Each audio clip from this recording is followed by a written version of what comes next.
I will start to look into the historical milestone of Shariah governance. So we have the slides. Sorry, kita ada international participant ke? We have the participant registered, but I didn't see them in the session. And of course, Mas is international because he's from Brunei. Okay. And Ahmad is international because you're from Dubai. Itu kata tu sebabnya dah everyday kena cakap English kan. So kalau ada session cakap Melayu ni rasa seronok sikit. Itulah tu. Okay. So alright. Boleh. Campurization tu boleh insyaAllah. Boleh insyaAllah. Ayatization. Okay, please. Okay, Shariah Governance Islamic Financial Institution. As I mentioned, the title of our presentation ataupun our presentation, our training today is structure and process. So we would like to look into the how the structure of the Shariah audit is being placed into the governance in the Islamic financial institution, especially. Okay, on how it is being practiced in Islamic bank and takaful. Okay, next slide, Ahmad. Okay, these are the historical milestone of Shariah governance. We started the introduction of the third line of defense, that is the Shariah audit, in SGF 2010, Shariah governance framework 2010, and we have further accentuated what we call responsibility of the management to consider the possibility of hiring the external Shariah auditor in the case that we may need, or the institution may need, the independent fourth line of defense, that is the appointment of the external Shariah audit. It was mentioned in IFSA 2013, and that also in case if Bank Negara wasn't satisfied with the internal practice for Shariah audit. And we have BBI, value-based intermediation guideline, conceptual framework as the and the technical what we call support, technical not to say pronouncement, but guidelines with value-based intermediation as well.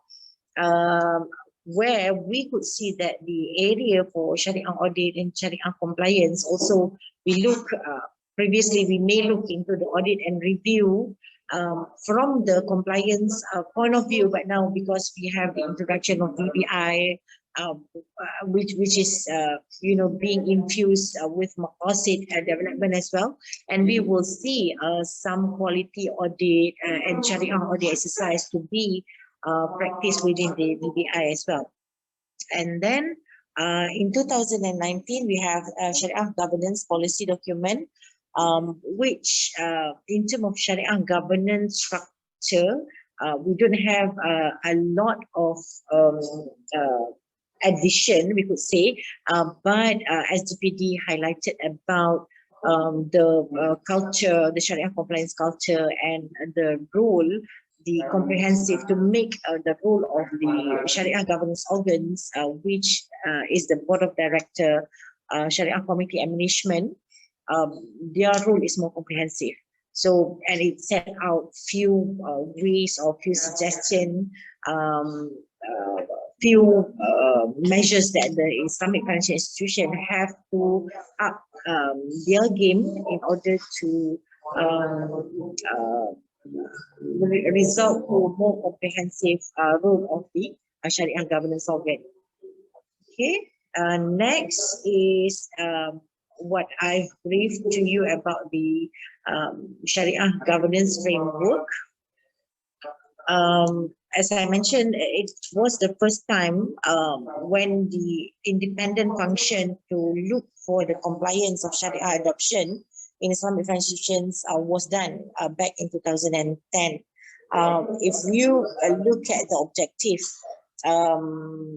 especially number 2 and number 3, this is the first time where the regulator provided a framework to provide the guidance to board, Shariah committee and management for them to discharge their duty. And in addition, it outlines the function relating to the first, second, and third line of defense to ensure Sharia compliance in the institutions, where the functions are Sharia review, Sharia audit, Sharia risk, and Sharia research. And further to that, in 2019, and it was made effective in April 2020, except for a few paragraphs about the appointment of Sharia committee, reappointment of Sharia committee, where it says that the appointment shouldn't be more than 9 years in order to improve independence of the Sharia committee. All the requirement in SGPD was made to was to be effective on 1st April 2020.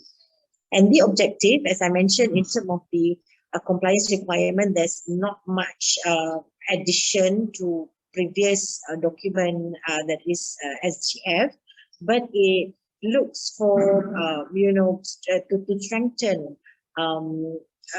to guide on the strengthened expectation for effective Sharia governance arrangement, and sets out strengthened oversight accountability of the board, Sharia committee, and other key organs. In other words, what we could expect is that we have the structure in place, but here Bank Negara expected, because of the raised expectation from the stakeholders as well, that the organs of Sharia governance has to be further trained, further engaged, and for them in order to provide more involved decision making with regards to the Sharia decision.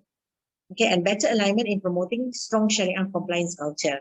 When we are talking about Sharia compliance culture, then if you are in Islamic organization for some time, you know that we had probably culture in some of the institutions that I'm advising that, when it comes to Sharia, only Sharia function has to be responsible. And if there are also cases that, not only that the Sharia function only knows about Sharia, only Sharia department people, staff who knows about Sharia, and everyone else, when the other function has to prepare reports for compliance and so on, they kind of shy away from doing that because, the culture still, some staff have the culture that everything related to Sharia is the business of the Sharia units. I'm not sure about your institution, but yeah, I could see that along the years where, I am in Islamic financial institution. Okay, there is a little bit of gossip lah kan. Kalau di Dubai, gosip lepas subuh dah gosip dah. Kalau kat sini dah pukul 10, okey dah ni. Kalau Brunei masa sama kan, Mas? Kalau Brunei masa tak undur-undur kan? Tak macam Indonesia. Ya, dan different Brunei yang sama. Lain Mas tak hidup pula. Timing wise sama kot. Ya. Itulah tak ingat lama tak pergi Brunei. Prof, saya nak add something on the latest guideline SGF tu. Yes, yang important to us in the industry, subject matter expert ni kan. Now banks are allowed to take non-Sharia background, non-Sharia background as their SC. That is very good. Means those who have experience, they can come in as their SC to the financial institution, and they can discuss on matters like product, like any other things, because some of that Sharia might not the Sharia might not have that background. So I see that is very important to the development industry now.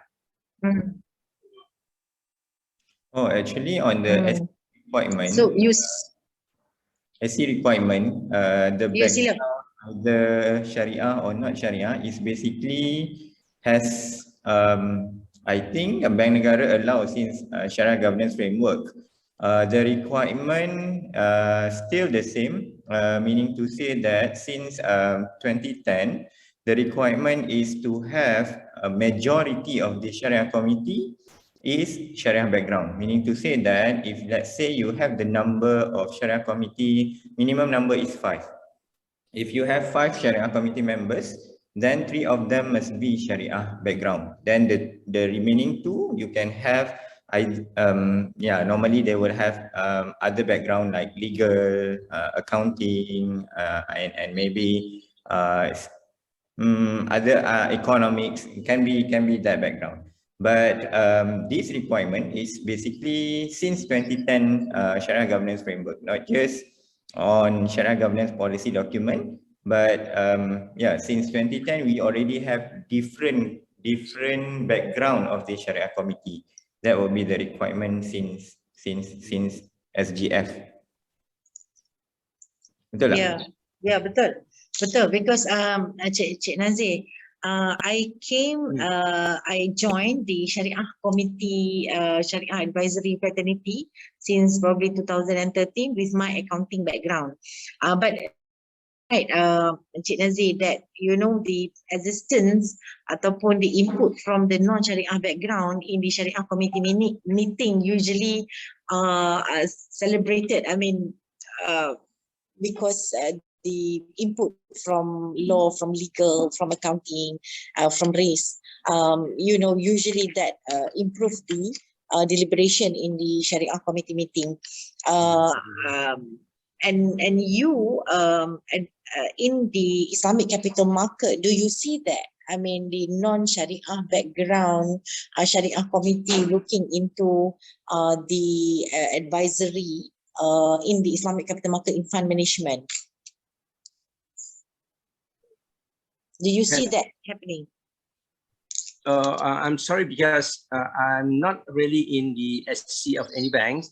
So, but when I was in CIMB, what I see is that the contribution that we have to the committee members, it helps a lot in the decision making by the Sharia members. But unfortunately, from what I hear or I heard in the industry, the actual blending of these two sometimes jadi, sometimes tak jadi. But back to your question, if they have SME, subject matter expert from the industry, it should improve the whatever processes that they have, and it should come up with a better decision for whatever they discuss, because they have satu religious background, satu economic background.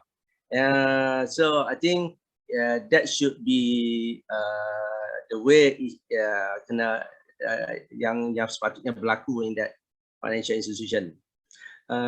Yang ada restriction of this Syariah committee untuk 10 years, 7 years or 10 years though. That ada good and bad. Yeah, ada good and bad. We had experience where we have very pronounced, very good Sharia committee in our team, and he has to leave because of the new guidelines. He has to leave, and it's kind of difficult for us to get a good Sharia committee member with background of religion, Sharia as well as economy. Jadi yang goodnya to have that guideline. Dia tak boleh control dah. Kalau tidak, he been controlling everything during the session. Now his term is over, for example, then someone comes in, new blood, a new way of controlling the meeting. Itulah. I'm not sure I'm answering your question, Prof. Ya, sebab dekat Syariah Advisory, SA Syariah Advisor for Islamic Capital Market kan, dia require Syariah background.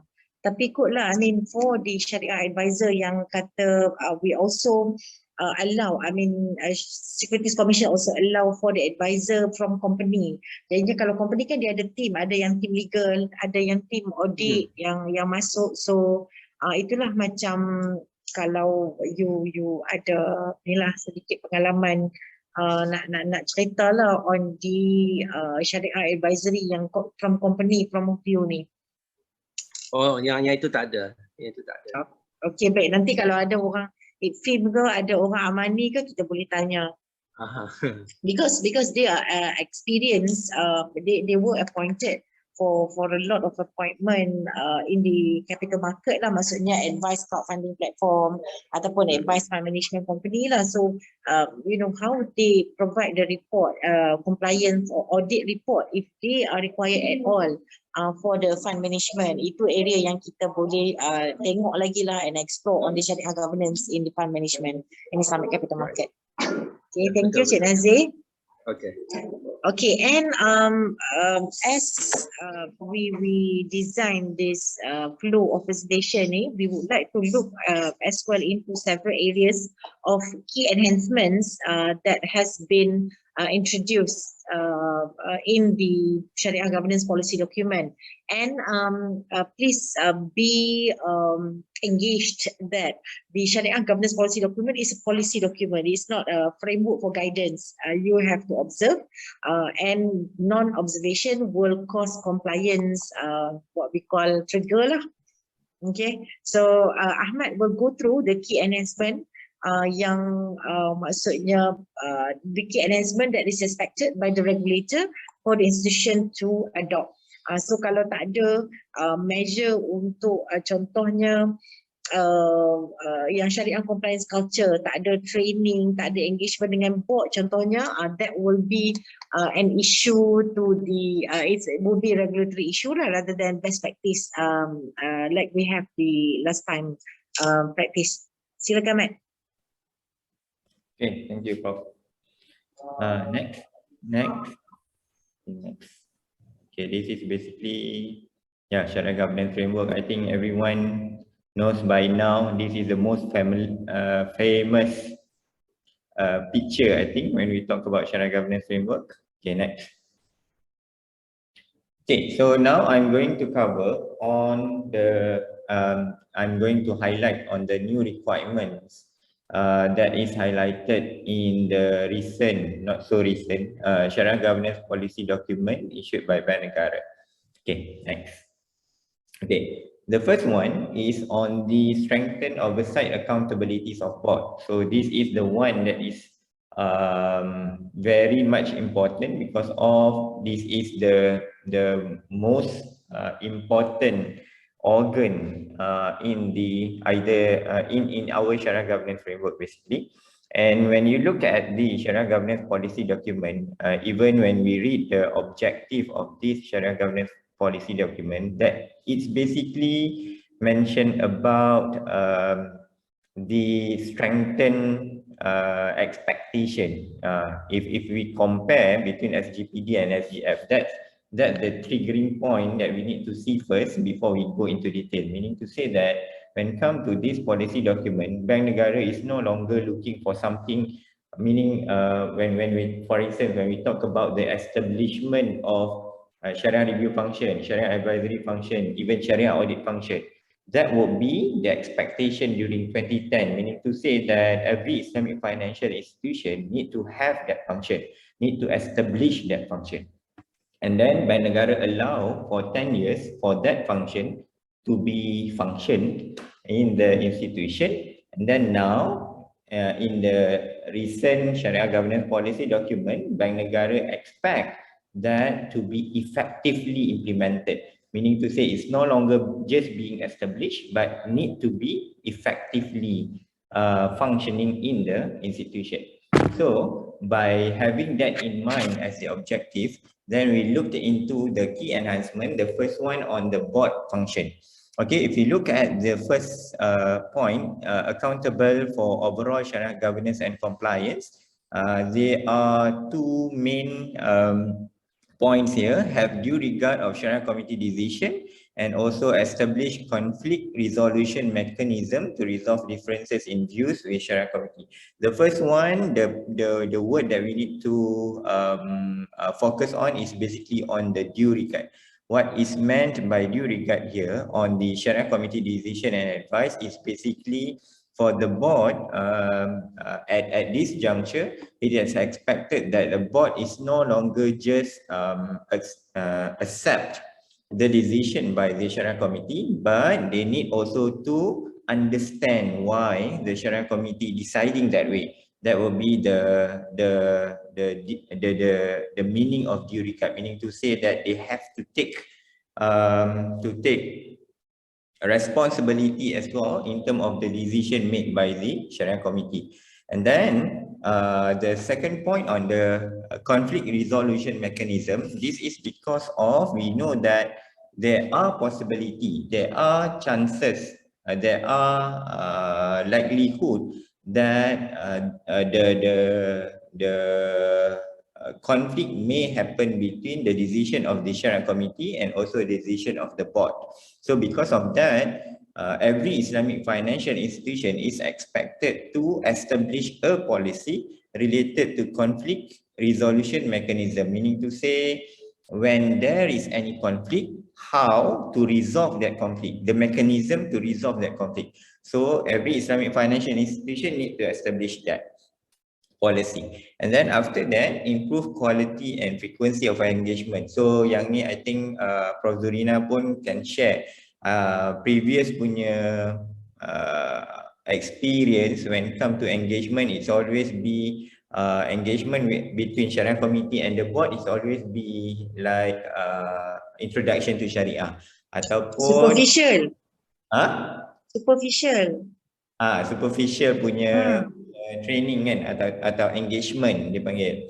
Okay, kadang-kadang dia kata Syariah contract and then how the Syariah contract being applied in the product. So that will be the common ataupun superficial topic kalau kita cakap pasal engagement between Syariah Committee and also board. So now Bank Negara is expecting to have an improved quality as well as the frequency. Kalau sebelum ni the frequency will be once a year, maybe after the issuance of the SGPD, then it is expected that IFI would increase that perhaps twice a year or even can be up to certain organisation mungkin ada yang quarterly. Tapi I don't know, Prof ada pernah experience mana-mana yang dia punya engagement more than one per year?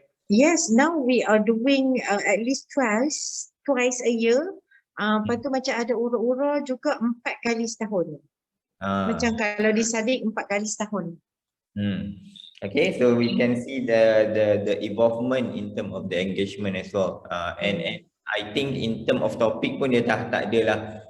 Tak habis-habis dengan introduction to Syariah, not just that. I mean, sometimes ada yang start dengan with how to implement VBI, for instance. That will be the most topic to be discussed kan between board dengan Syariah Committee. And then maksudnya sebenarnya rasanya lah what the expectation of Bank Negara, the regulator is for the board dengan Syariah Committee to look about the strategy, to look on the strategies of expansion and strategies for compliance ataupun governance in Islamic financial institution, rather than go to basic macam Ahmad kata tadi lah, introduction to Syariah, cerita riba haramizir. That was 3 years ago punya cerita kan.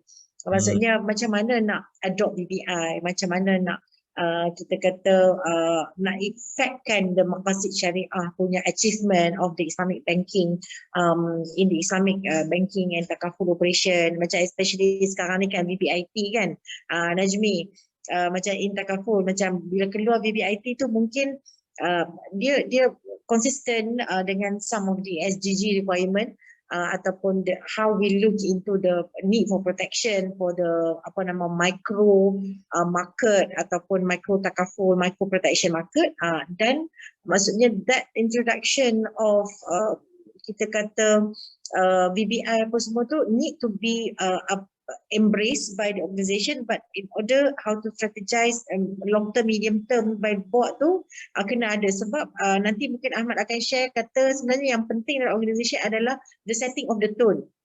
Maksudnya kalau the top management kita kata tak serius to adopt, to have the Syariah compliance culture, then yang anak-anak buah ni pun takkan embrace the Syariah compliance culture.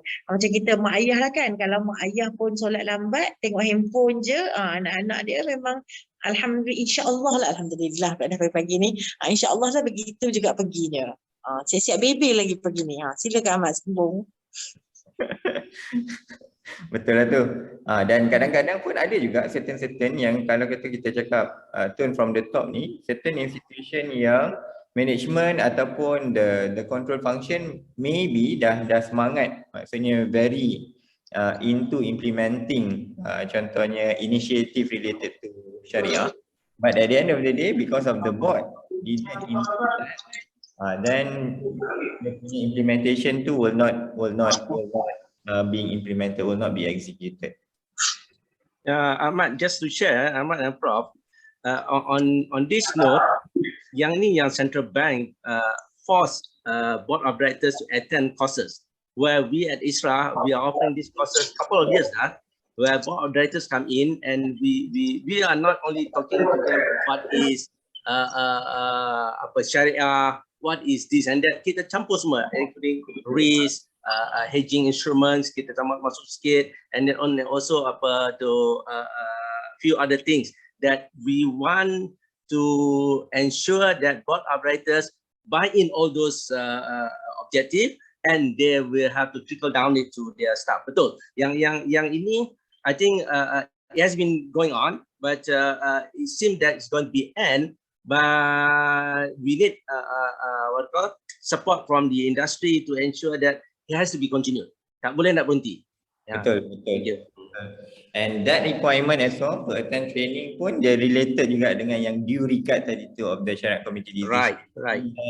Kalau dia nak understand Syariah Committee decision, definitely they won't understand simply kalau dia tak attend any training, as simple as that. So that's why the training related to Syariah ataupun Islamic finance ni is very much relevant currently to the board of directors. Dia bukan just nak attend. Kalau board ni kan kita selalu tengok dia punya training will be related to leadership, related to strategy and so on.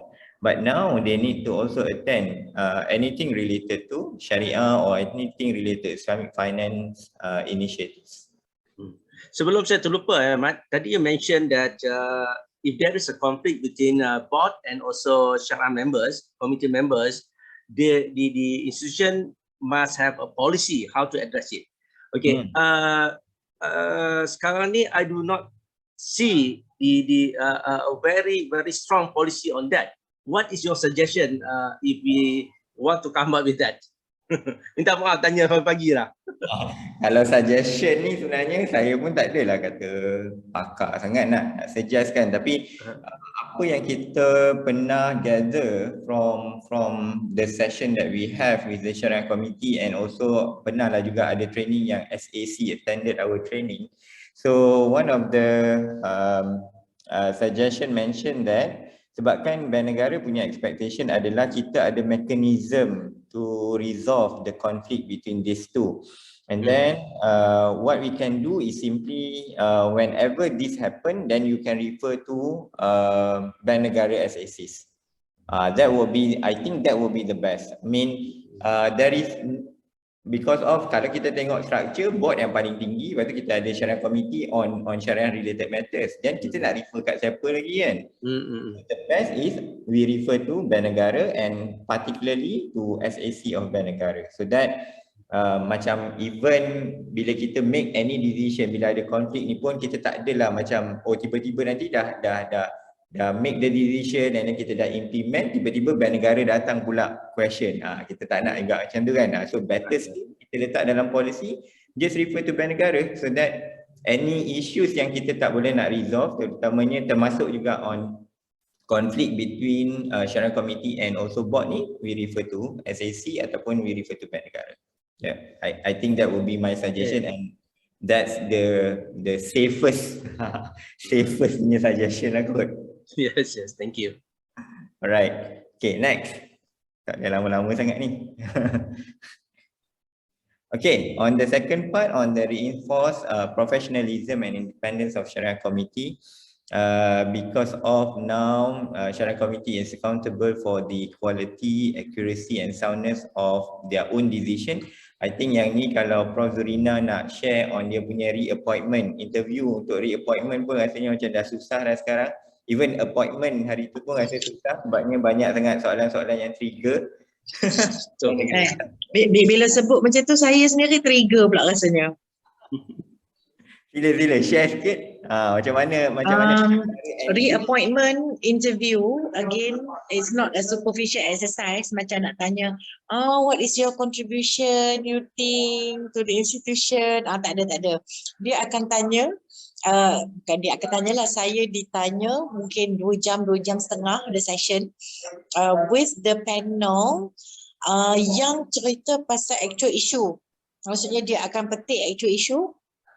Macam contoh hari tu kan panas pasal apa nama ni moratorium.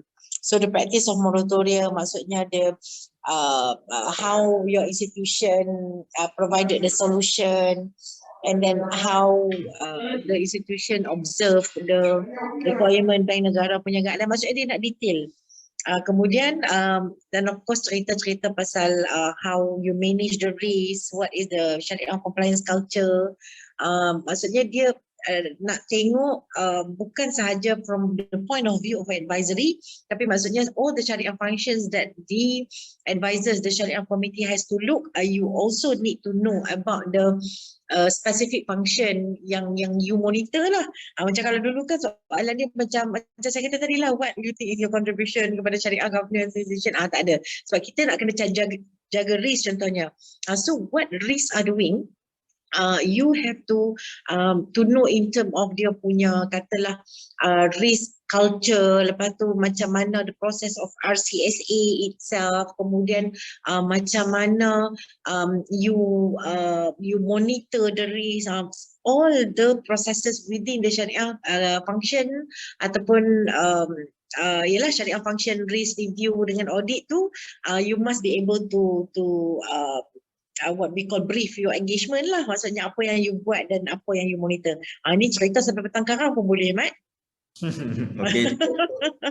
Tapi nak katanya detail dan little bit of operation, sebab dia nak tahu sama ada kita ni engage ke tak, sebab ada gosip-gosipnya yang maksudnya in certain bank yang macam patutnya buat reverse tawarruk deposit tapi tak buat reverse tawarruk pun. It's been happening for some years and all Shariah committee do not realize it. I mean that shows the level of engagement of the Shariah committee sampai begitu sekali kan, maksudnya tak cakna on the what we call process and procedure, maksudnya main approved je kan. So dia akan itu yang Bank Negara risau tu, sebab ada kes-kes yang begitu, ada gosip yang begitu. Datang meeting lambat, tak prepare meeting and so on, right? Betul. Maksudnya dia punya level tak tengok tu. Because this is what I said earlier. The industry now are looking at our SC members tak so reliable anymore. Why? Because they are not prepared for meeting. They are not knowledge not up to date. Actually, they are knowledgeable, except that the attitude of not having that. Itu yang. And just to share one experience from my friend, she was asked by the reappointment interview. The question was asked like, tell us how you can become a good SC. Kacau things like that. Tapi saya alhamdulillah saya sampai sekarang dapat mengelak jadi SC. Kita tengok berapa lama boleh mengelak. Janganlah mengelak. Orang yang macam you ni lah yang diperlukan untuk raise the bar, you know. Sebab macam professionalism dekat Shariah Committee ni memanglah ada program asas apa semua, and I think that has been improved a lot. Maksudnya tak adalah Shariah Committee yang macam sekarang ni yang macam senang-senang rasa macam dia tugas dia nak tengok syariah kontrak je. Tidak, maksudnya there are lots of areas that they have to look dan accountable. Dan culture tu dah ada, yang saya rasa yang macam remaja-remaja sikit lah Shariah Committee yang 50 ke bawah. Bolehkah kata 50 ke bawah tu remaja? Sebab kalau tak mungkin dia bukan tak nak sebelum ni, tapi dia macam dia tak tahu keseriusan dia nak monitor Shariah function tu. Itu yang macam saya dengan Ahmad seumur bincang kan. Kata macam bila sampai cerita pasal syariah governance culture, semua orang macam angkat tangan. Tapi itulah yang akan affect how the syariah is being adopted at each of the function tu. Kalau kita macam tak monitor, tak tengok, dia akan jadi semua pergi ke syariah department, kemudian yang lain tu macam khalas tak tahu apa kan. Okay. Ya. Sambung-sambung. And then kita tengok juga demonstrate consistency, ini juga part of the question biasanya Syariah Committee being asked untuk reappointment, and sometimes ada juga yang ditanya okay, why you decide this, why your opinion is like this during this meeting. It is very detailed from Bank Negara punya question nowadays kalau being reappointed. And the last point, I think the maximum 9-year tenure, this is quite new in the industry, so it's going to be effective in 2023. Okay, meaning to say that Syariah Committee will no longer is allowed to stick to any institution other than. Okay, next. Okay, next kita tengok ada juga enhancement in term of how Bank Negara address for the related to the size of the IFI. For instance, like Islamic windows and foreign branches. So these are the requirement for Islamic windows and foreign branches. So macam Mizuho, I think this is relevant to Mizuho kot. Okay, contohnya macam board, dia refer kepada governing body or any committees locally, and this is for foreign branches. And then in terms of the Shariah Committee, like the normal so-called Islamic financial institution, the requirement is minimum 5, but for Islamic windows and foreign branches, they may have minimum 3 members and at least 2 meetings only per year. Kalau macam yang normal, the requirement is to have at least once in 2 months. That would be the requirement. Okay. And then disclosures on Sharia governance to be part of group or financial institution annual report. This is for Islamic windows, meaning that in Islamic windows punya yang conventional punya financial or annual report tu, and then the disclosure on Sharia governance ni will be part of that annual report. And for the foreign branches, the disclosure on Sharia governance need to be submitted to Bank Negara. So these are for Islamic windows and also foreign branches. And then for the next point is on the improved quality and implementation of internal control function. So by now, I think you can see that the new requirement, they have a clearer, I would say, clearer scope of responsibility from business line, and with competent officers to perform function controls effectively.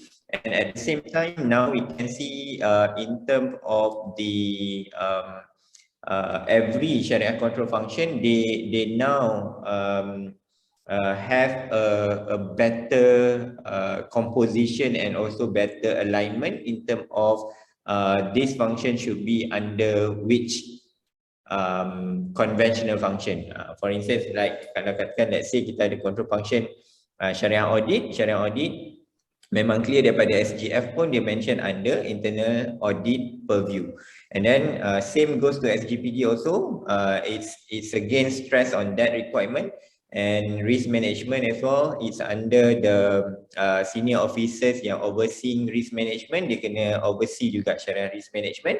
And the new requirement yang silent dekat SGF is on Sharia review, where it has to be under the purview of the compliance department. So now dia dah clear lah, maksudnya when come to Sharia audit, it must be under internal audit, and then Sharia risk management is under risk management. The only different for SGPD is for Sharia review to be part of the compliance department.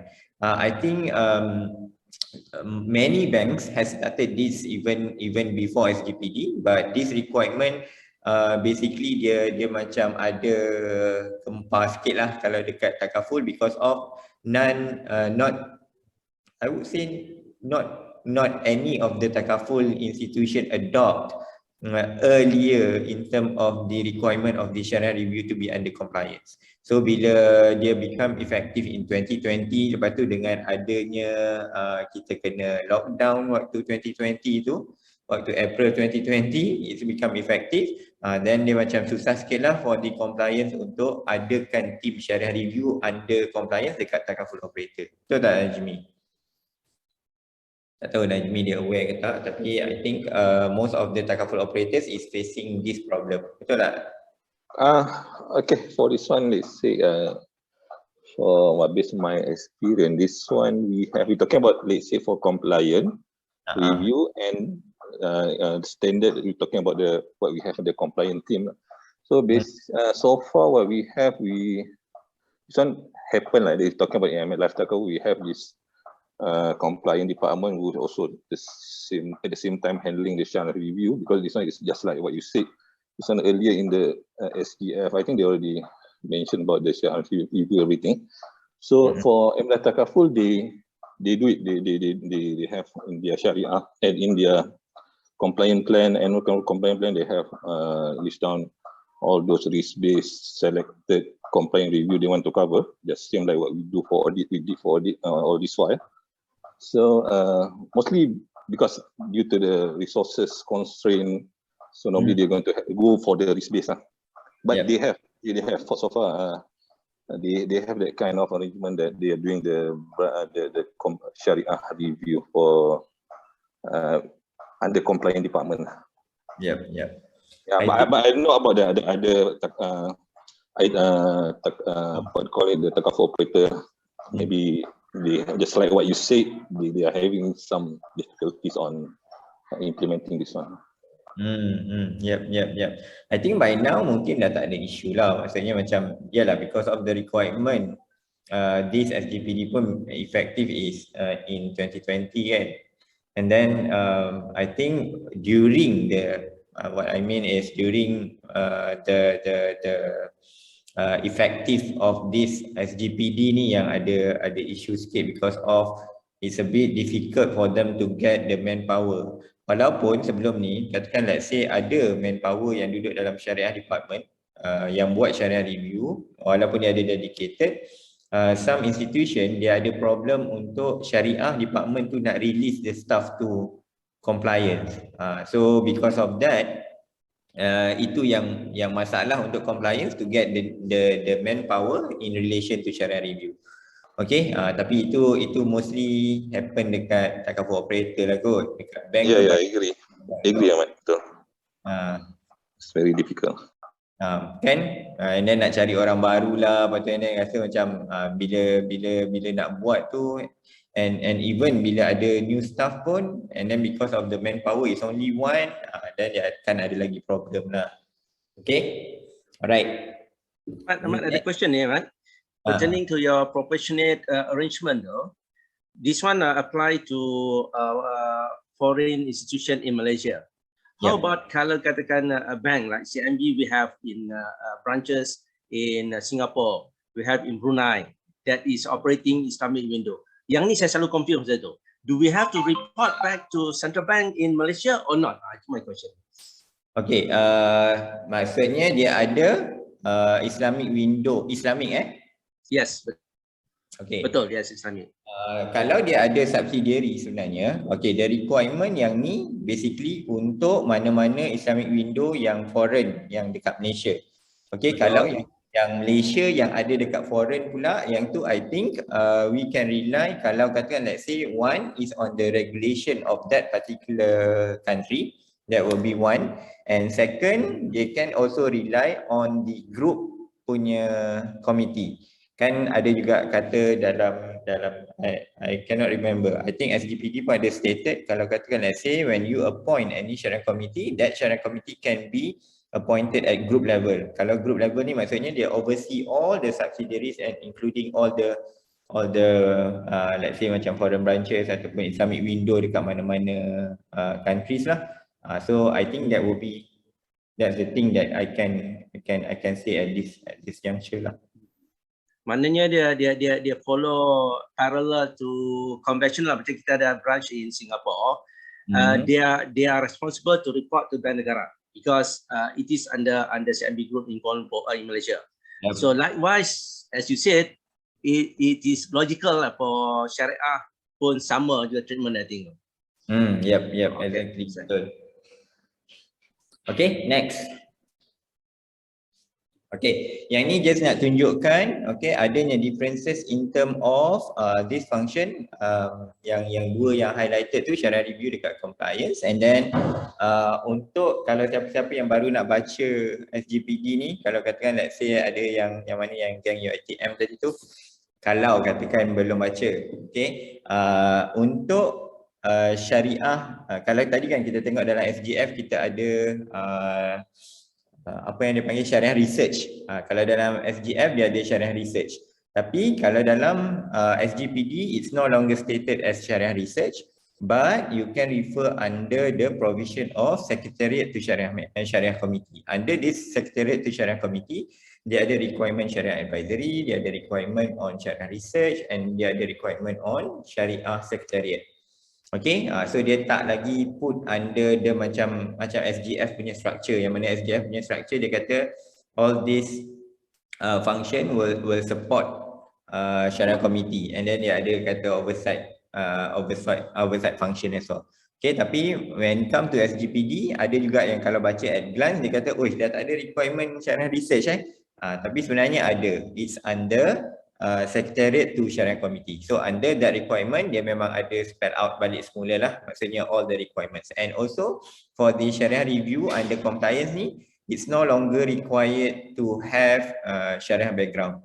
Okay, last time we have this Syariah review under Syariah review requirement, which whoever wants to perform this Syariah review function, they need to have Syariah background.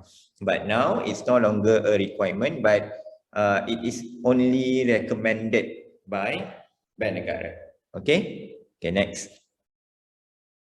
Okay, last but not least, this is the most important when we read Syariah Governance Policy document. When come to Syariah Governance Policy document, we can see that all the approach ataupun all the provisions stated in this SGPD is basically towards Syariah compliance culture, to improve and also to instill Syariah compliance culture in the Islamic financial institution. Macam kita tengok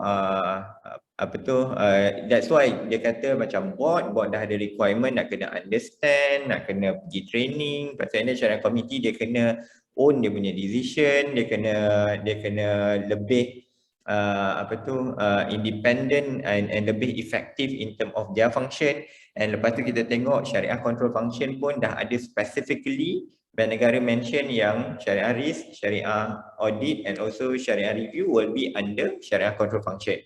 Okay, so yang ni semua pun kita tengok sebenarnya it's towards Syariah compliance culture inside the Islamic financial institution, and most importantly it includes adopting an appropriate tone from the top. Macam kita bincang tadi awal-awal, kita kata benda ni takkan jadi kalau katakan let's say tone from the top tu tak clear dan tak betul dan tak sama. Contoh okay, maksudnya nak ensure syariah compliance ni kita tak ada cara lain. Yang the best is to instill culture dalam kita punya organisation. Kalau kita tak ada this culture nak ensure syariah compliance, contoh saya bagi kan, let's say kita ada katakan macam banks dia ada dua branches, dia ada yang conventional, dia ada buat juga yang Islamic. Kalau yang these branches yang jenis memang takkan ada training related yang diorang akan attend, siapa yang duduk dekat branch will not go to any related training on Islamic finance ataupun syariah contracts, and until sampai bila-bila pun they will not aware of the syariah requirement. Okay, that's why syariah compliance culture ni dia sepatutnya jadi macam satu strategi yang panjang, okay, yang lama, dan kita nak ensure benda tu macam mana kita nak inculcate this culture ni dalam organisation. Saya bagi satu contoh yang saya rasa sangat-sangat relevan. Kalau kita cakap contohnya kan, saya suka bagi example of AMLA punya awareness lah. Okay, kalau kita when we talk about AMLA ni, saya rasa memang dah lama dah AMLA punya requirement ni, and we can see that compliance in banking lah terutamanya, sebab saya dulu dekat banking. Compliance dekat banking, even dekat takaful ataupun insurance company pun, they always stress on AMLA punya requirement. And in fact, this AMLA punya requirement dia dah jadi mandatory punya training yang semua orang kena attend, regardless dia sama ada face to face ataupun dia e-learning. Kalau dulu-dulu face to face yang compliance akan buat series of training, and then kita wajib untuk attend. And somehow or other, benda ni kenapa kita boleh ada mandatory training, and then semua orang macam nak kena tahu pasal AMLA ni, sebab turn from the top. Okay, kalau board kata sebabkan AMLA ni requirement yang penting, then everyone will take action and then try to make sure that everybody will know about this. Macam kita awal-awal lah kan, dulu bila AMLA came into effect, kita macam tak tahu apa benda AMLA ni kan. Tapi sekarang bila kita cakap pasal AMLA, not just siapa yang kerja dekat financial institution knows about AMLA, but also public outside pun tahu pasal AMLA. Kita nak that kind of culture. Tapi macam mana kita nak buat, itu sebabnya benda tu kena ada strategi, dan dia memang kena datang daripada turn from the top.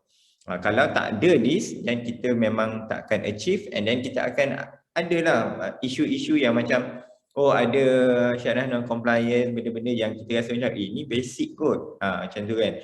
Tapi dia akan terjadi because of tak ada awareness. And macam tadi saya kata, kalau contoh people at branches, diorang ada kalau diorang tak ada awareness, then simply benda-benda yang simple pun boleh jadi mistake. Contohnya macam katakan let's say tertukar form, isi form lain, lepas tu and then yang guna form konvensional, lepas tu and then tak guna form Islamic contohnya, and then tak ada execution of akad and also contract, dan benda tu sebenarnya problem besar.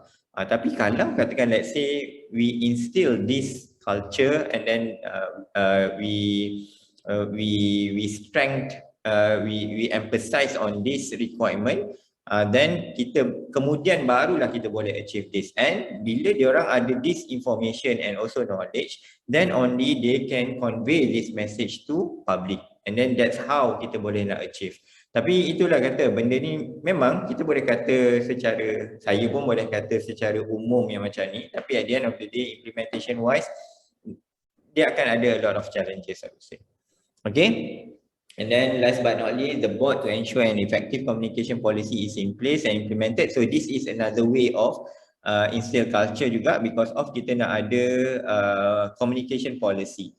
Okay, nak make sure that whatever syariah governance yang kita implement is effectively implemented.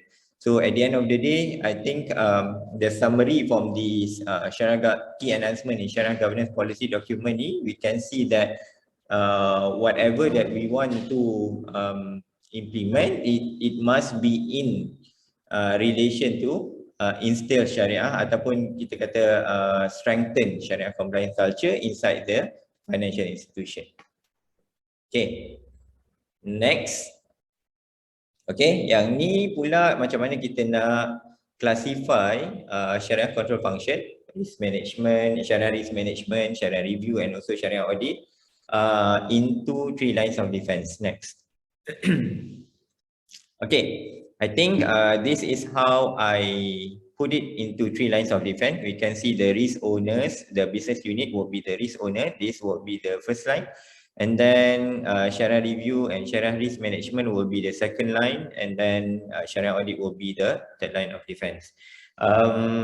The question now is how we put dia orang panggil sekarang ni syariah management ataupun syariah department into these lines of defense. Okay, will it be under first line ataupun will it be under second line? Ada siapa nak bagi opinion tak?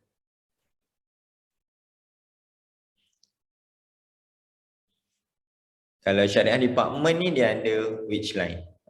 Okay, saya terus bagi sebenarnya macam tak ada clear demarcation between untuk syariah department ni to be under which line of defense. Sebabnya even kalau dalam SGPD when we read it, it stated Shariah control function will be these three. Maksudnya second line dengan third line. So we know that kalau control function ni will be under second line ataupun third line. Okay, tapi dia tak state yang katakan yang the Shariah department will be under control function. So we cannot say that Shariah department is under second line of defense. But certain arguments said because of the consultancy role played by Shariah department, then sebenarnya dia ada similarity to compliance and risk management punya function. So we can consider that as second line of defense as well.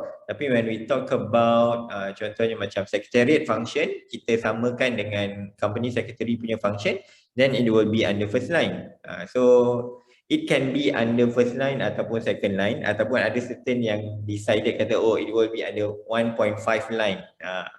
Okay, it's in between first line and also second line. Tapi regardless of Shariah department tu under first line ataupun second line, but most importantly, kenapa kita nak kena tahu ni? Sebabnya kita nak determine sama ada Shariah department tu will be Shariah control function or not.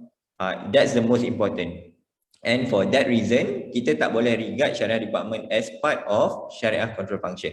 Because of Bank Negara dah stipulate Shariah control function will be these three. Kenapa important untuk classify ataupun kita tahu Shariah control function ni? Because of the new Orion punya requirement doesn't for the confirmation of potential Shariah non-compliance, dia punya requirement adalah second line of defense to decide on the potential Shariah non-compliance. Okay, so it's no longer macam back to Shariah department. Okay, sebab dia takkan jadi macam tu because of Shariah department ni bukan first line of the bukan Shariah control function. So because of that, any potential Shariah non-compliance will be decided either by these three functions. Okay, Shariah review, Shariah risk management and Shariah audit. And kalau nak relate, maybe that is the reason juga kenapa I think reason dia sebabkan dia nak ensure independency, and second nak relate balik dengan Shariah review tadi, walaupun dia tak ada Shariah background, dia encourage to have at least somebody dalam that Shariah review function to have Shariah background in order to give opinion related to any potential Shariah non-compliance. Okay, so itulah yang saya boleh relate. Okay. Yep. Okay, through my experience kan, bila kita buat product, when we develop product, if Shariah did not involve from beginning, it can create unnecessary friction towards the process and even towards the end, and even after we have launched. Yeah. So I would, if I have the power, I would say to put somewhere someone, be it Shariah research or Shariah review, at first line of defense, so that from the beginning they are involved in those processes and they can see it from the start and they can immediately rectify it before it become lagi teruk lah. That's my opinion. Ya, tapi macam Shariah control function, terutamanya on second line of defense, Shariah review ke, Shariah compliance and review, betul, Shariah risk management, memang dia involve from the beginning kan, normally. And in fact, bila kita kan, let's say bila kita nak launch new product pun, kita kena dapatkan endorsement daripada diorang, clearance daripada diorang, sign off from this function. So I think that will be how we want to ensure in term of compliance, in term of risk management, everything will be taken care of. Cumanya for Shariah audit, normally diorang akan jadi, kalau dia involve pun dia akan jadi observer, and dia normally dia tak involved directly because of they want to ensure their independency, I would say. Tapi macam Shariah research ke, Shariah advisory ke, most of them will be involved from the beginning. And also Shariah department, kita memang tahu yang diorang pun provide sign off for any new product punya launch, betul tak? So that's the issue actually, because not all banks practice the so-called supposed to be, and there's, I'm not sure whether in the new SG PD whether it has stated that this exercise must be followed. Tak ada rasanya. So kadang-kadang because of time frame, because of urgency of the product, they tend to forget the Sharia people. They do it first, then they will get endorsement by Sharia. And just imagine if we want to launch it tomorrow, hari ni bagi kat Sharia, mana the quality they want to look at into it. Then the process has been done, katakan dah sebulan, 2 bulan. So this I'm coming from that angle, where through experience that happen as well. Cik Nazir, kita boleh relate balik dengan tadi yang syariah compliance culture. That's the reason kenapa syariah compliance is very important, because bila nak aware on something ni kan, kita terutamanya katakan syariah department ke, syariah review ataupun syariah risk management, syariah audit biasa dia tak involve sangat. So maksudnya all this department ni dia takkan kita takkan pergi and always nak tanya, ada apa-apa yang baru ke, ada ni ke, ada tu ke, kita takkan buat macam tu kan. Tapi the most important is for them to aware that, kalau kita nak buat macam ni, kita kena dapat endorsement pada syariah lah, kita kena dapat endorsement pada ni, kita kena seek advice daripada ni. So when they have this culture, when they have this awareness, then only kita sebenarnya boleh nak dapatkan yang syariah compliance inside the organisation. So that's why saya kata tadi, the most important is basically to instill syariah compliance culture so that everyone aware apa yang dia sepatutnya buat in order to ensure syariah compliance. And the Sharia committee chairman must have power to say, no, I'm not going to approve it. Even though the CEO say we want to launch it tomorrow, example. And it's good that all board of directors has gone through those Islamnya training. They know if we have this kind of issue and problem, they understand that something they need to follow. They have to penalize people. They have to penalize even though it can cost their business. Yes. Yeah. Harap-harap berlaku lah macam tu. InsyaAllah. I think with the new yang Bank Negara punya initiative ni to ensure Syariah Committee punya I would say the effectiveness of the Syariah Committee, I believe that can be achieved insyaAllah. Kalau macam kita kata tadi lah kan, macam kadang-kadang dulu punya Syariah Committee bila tak ada macam triggering point ni, dia macam jadi pergi prepare, macam tak tahu apa benda kan. Tapi kalau insyaAllah with the new requirement ni, insyaAllah kita akan ada a better Syariah Committee lah insyaAllah. Betul. Sebab kita rely kat Syariah Committee kan some of the time. Yes. Okay, next 2 slides ni I won't say much because of this is the importance of Sharia governance, and then next, and also the impact of being kalau kata kita tak being Syariah, kita tak being compliant with Syariah, so kita tengok ada financial and non-financial impact. So this is the reason kenapa kita kena ada Sharia governance inside our organisation. Okay, next. Okay, next overview of Shariah Audit. Kita baru je nak masuk Shariah Audit ni. Prof, saya rasa saya nak bagi Prof untuk cover untuk this part. Lepas tu nanti saya akan cover on the Okay, silakan. Yeah. So we are in time wise we are okay kan? Boleh. Boleh kan? Tak okay sangat, sepatutnya kita dah start proses kan. Yeah, because I'm going to cover 10 minutes. InsyaAllah. Okay. We have time until 11:30. I know. Bukan 12:30 Oh, not until 12:30 ya. Sebab kita nak cover syariah audit proses ni. Jadinya untuk yang kita kata nak tengok the definition ataupun what the basics of syariah audit ni. So we insyaAllah look at the definition of internal audit. Di mana kalau bila kita kata internal audit tu dia adalah independent exercise. Bila dia independent exercise, objective assurance, maksudnya dia adalah third line of defense. Maksudnya dia tak ada kena-mengena dengan business operation. So that's why it has the ability to provide the independent objective assurance. Dan audit zaman sekarang ni dia tak sahaja look into the compliance, dia nak bagi juga, dia kena bagi consulting activity. Maksudnya kalau tak ada findings, dia kena bagi suggestion for improvement. Maksudnya dia bukan telling people off saja, tapi nak improve the operation operation activity juga, to add value and improve an organization operation. Ini kebanyakannya bila audit tu dah, audit dan compliance dah stable, kebanyakan daripada apa yang being discussed in Shariah Audit report adalah suggestion for improvement. Macam saya nampak lah trend tu di Islamic Financial Institution, dia tak banyak dah findings tapi banyak improvement.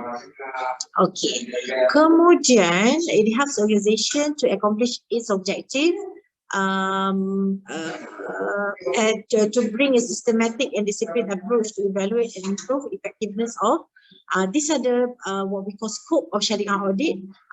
Dia nak tengok effectiveness of the risk management, control and governance process. If you think about it, then the scope of audit tu first look into the governance and risk management, that is to look into kita kata the aspects what we call areas where when we don't have a good governance dengan risk management, all the internal control system punya measures tu dia akan ganggu. So kalau baik dia punya ke atas risk management and governance tu, usually the internal control processes are what we call effective ataupun are there, are adequate in ensure Shariah compliance.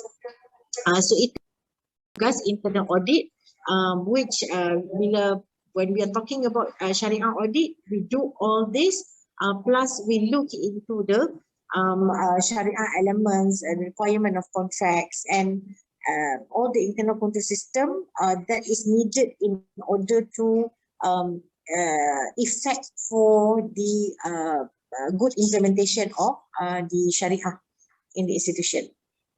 Okay, go to the next slides. Okay, kalau kita tengok definition tadi, apa yang berbeza in term of the component dia tu sama kan, internal control, risk management and governance process, look into overall compliance, IFS operation, business affairs and activities with Shariah. Ini exactly macam saya kata tadi, maksudnya what we do in Shariah audit was we look into what we look into the scope yang tiga tu, governance, risk management dengan operation, dan kita we look into the Shariah requirements of it lah in term of contract dan juga internal control for Shariah compliance. Okay, and this definition was given by Shariah Governance Policy Document, as unlike what we have in Brunei. Contohnya kita ada internal Shariah Audit Framework.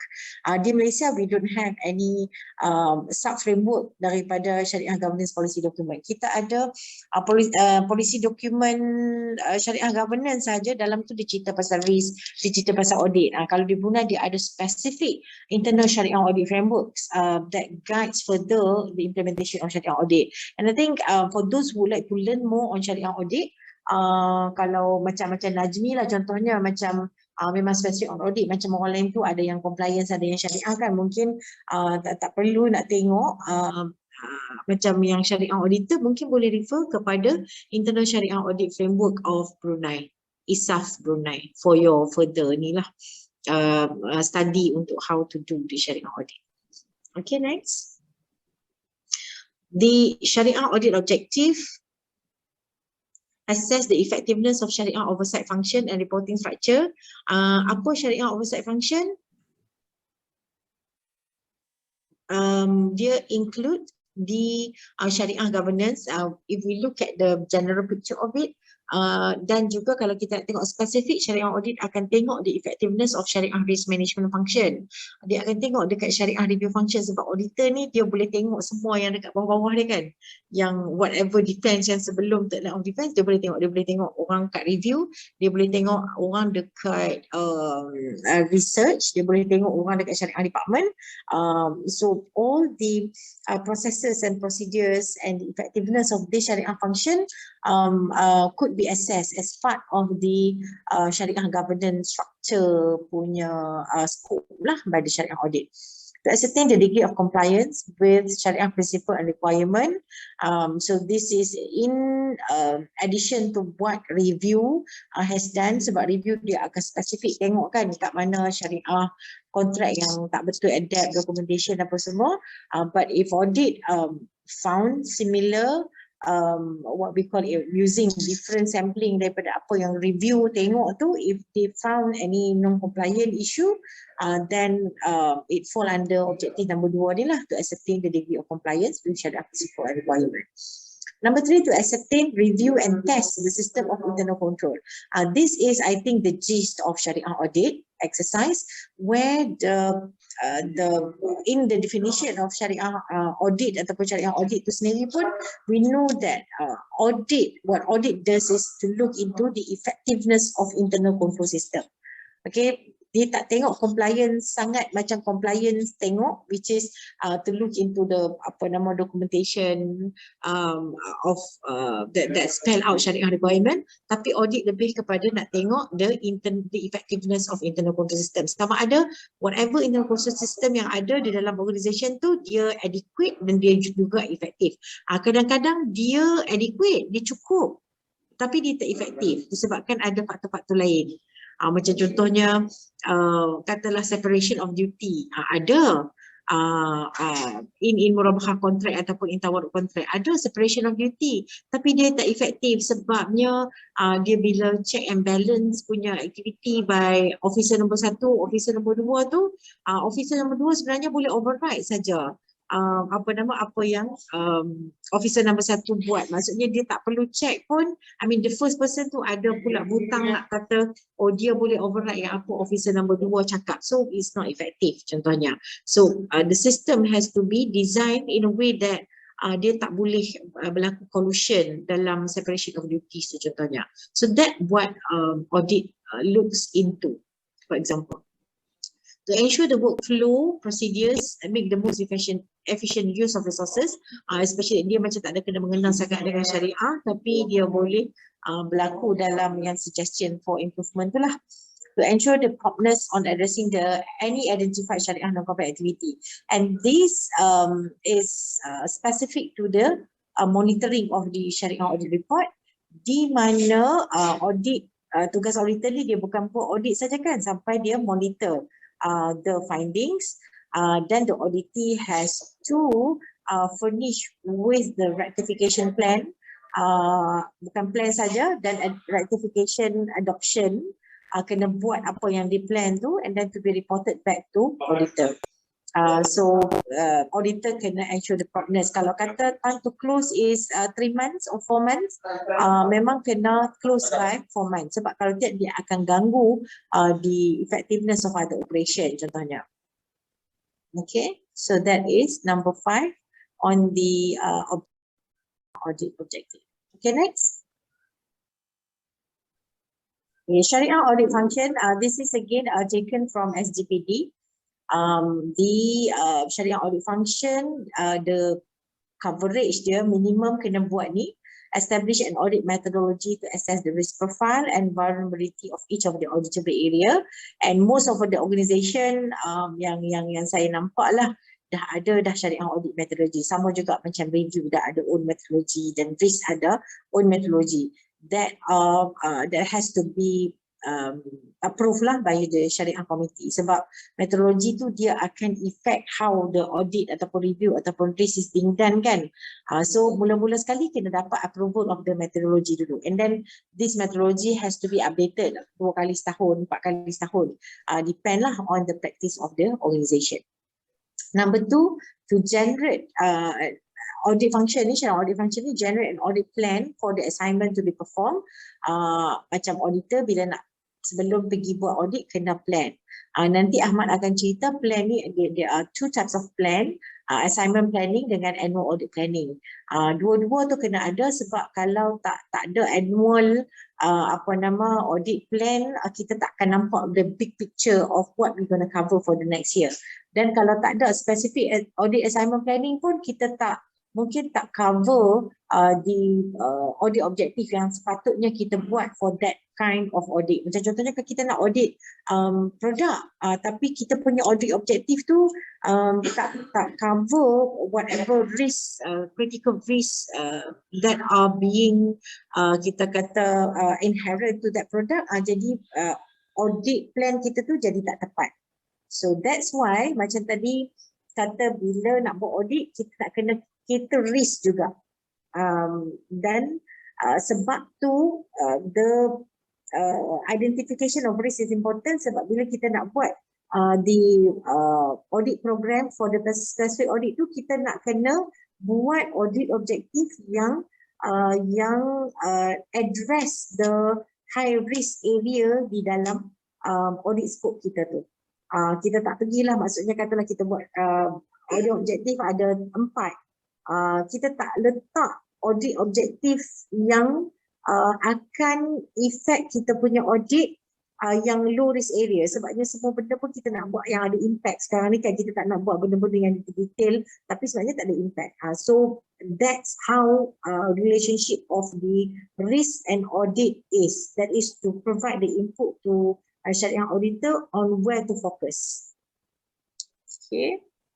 I know it triggered a lot of mungkin opinion amongst you when I say that. Tak apa, kita bincang kejap lagi.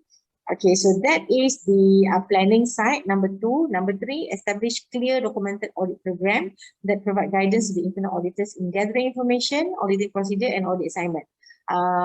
Audit assessment. Macam saya kata tadi, number 3 ni dia detail lagi daripada number 2. Bila when we plan, we have to have the audit program.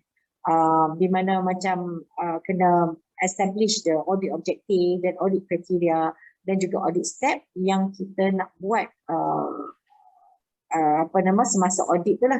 So it will provide guidance to the auditors when auditors will really execute the audit. Number 4, communicate the results. So this is the communication of the results and the reporting of the audit findings to the auditee. And before that results will go to the auditee, dia akan dapatkan dulu approvals, report tu akan dapat approval by both the Syariah Committee dan juga the Audit Committee.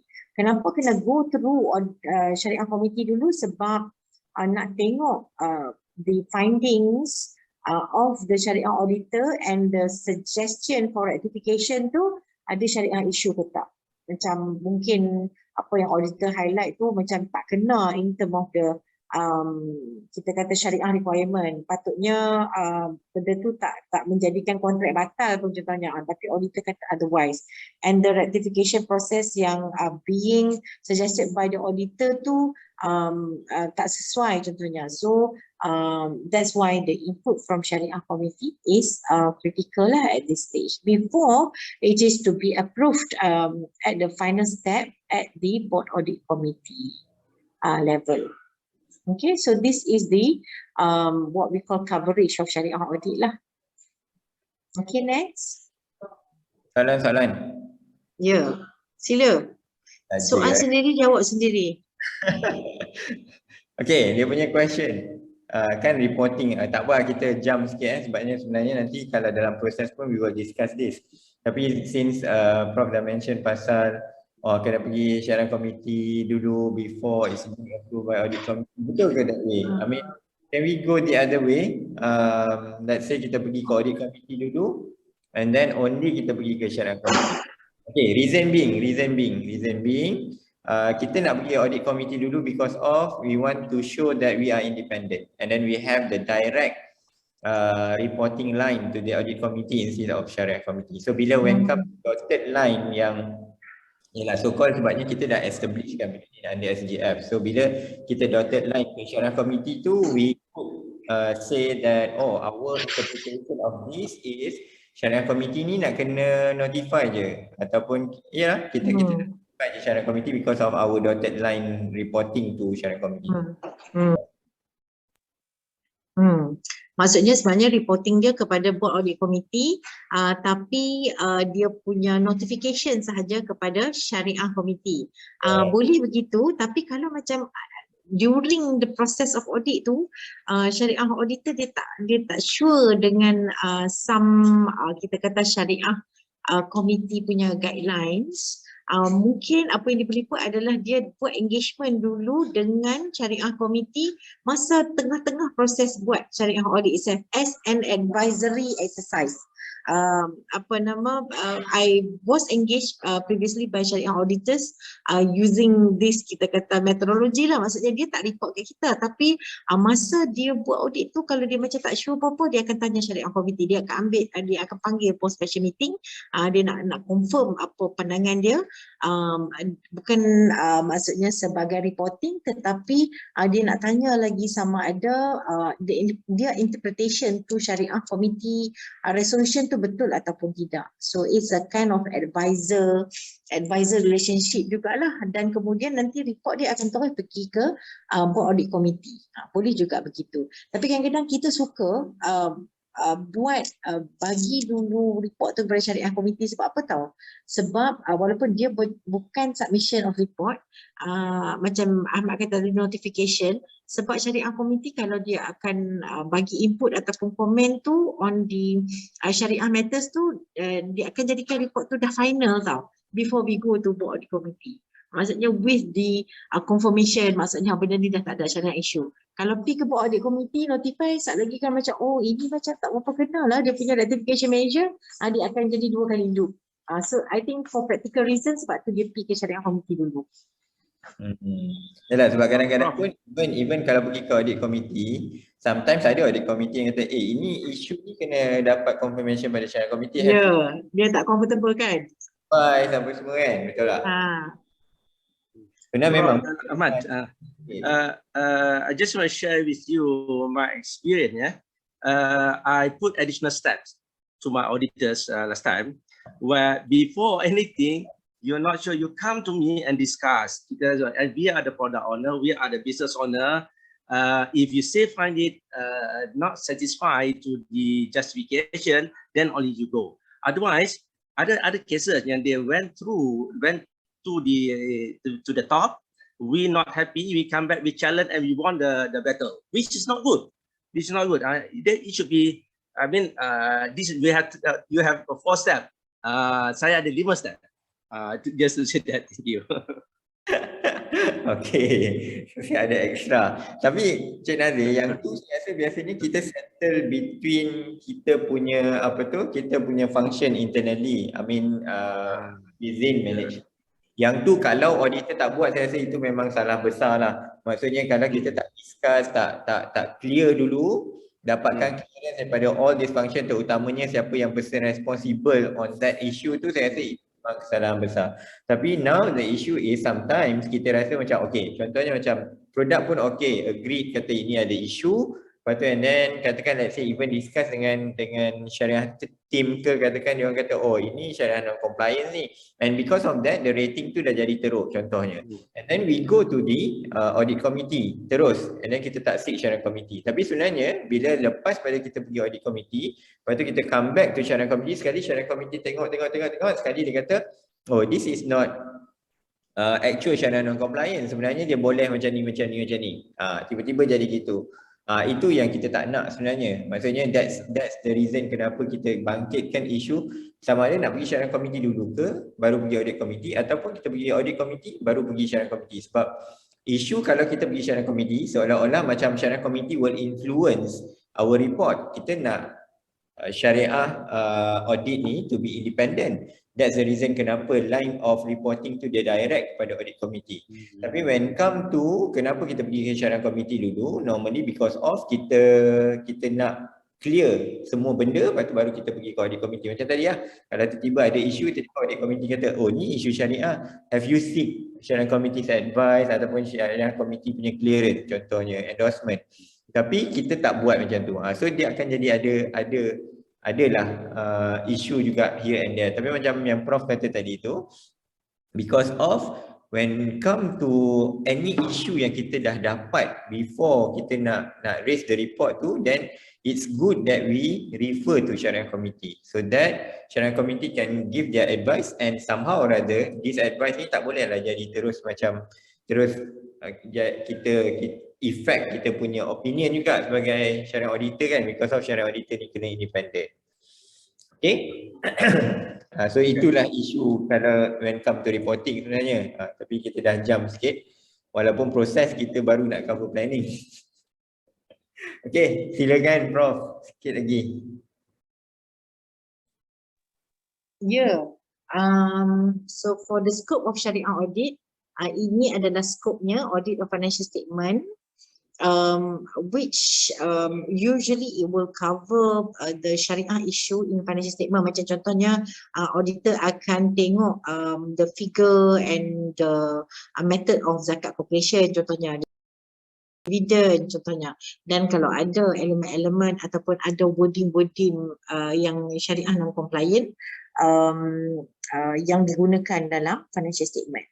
Kemudian compliance audit on organization structure process, ini yang saya kata tadi, yang scope of audit yang tengok governance dengan risk management, ini relevan lah dekat compliance audit on organization structure, people process, IT dan sistem. Dan review of adequacy of Shariah governance process, inilah kadang-kadang bila auditor, bila dia tengok the Shariah governance structure tu, dia boleh tahu sama ada certain Shariah function tu is being adequately managed by trained staff. Kalau tak, dia akan bagilah cadangan-cadangan supaya akan ada new recruitment ataupun certain kind of training that has to be what we call followed by the staff lah, sebabnya dia nak tengok the adequacy of Shariah governance itself. Yang ni tak ada mention dalam SGPD kan? SGPD tak ada, dia mula-mula ada dalam SGS je, lepas tu dia senyap macam tu. So untuk scope of Shariah audit ni, for those yang baru nak start ke ataupun nak get information in relation to the scope of Shariah audit required by the regulator, earlier dia state dalam Shariah Governance Framework. Walaupun SGPD kata dia supersede Shariah Governance Framework, tapi for your good understanding, sebenarnya you can refer to Shariah Governance Framework to into the scope. At least you have an idea sebenarnya apa yang nak kena cover dalam Shariah audit ni. Okay, terutamanya siapa yang macam tadi, siapa yang buat master tadi? So kalau you want to go into scope, then these are the scope yang you can refer to. Okay? Yeah. Okay, so those are the scope of Shariah audit. Kemudian kita nak tengok the process ya, Ahmad. Okay, references bila Shariah auditor nak buat kerja, apa yang dia nak kena tengok, this is the audit criteria, rulings and decision of Shariah Committee of the institution sendiri, kemudian SAC, SC kalau untuk operation yang kena mengena dengan Islamic capital market, kemudian other relevant applicable pronouncement issued by Bank Negara, contohnya policy documents lah. Sebab itulah Shariah auditor dia macam policy document tu makanan dia lah kan. Kena tahu dah kalau dia especially when audit the products lah.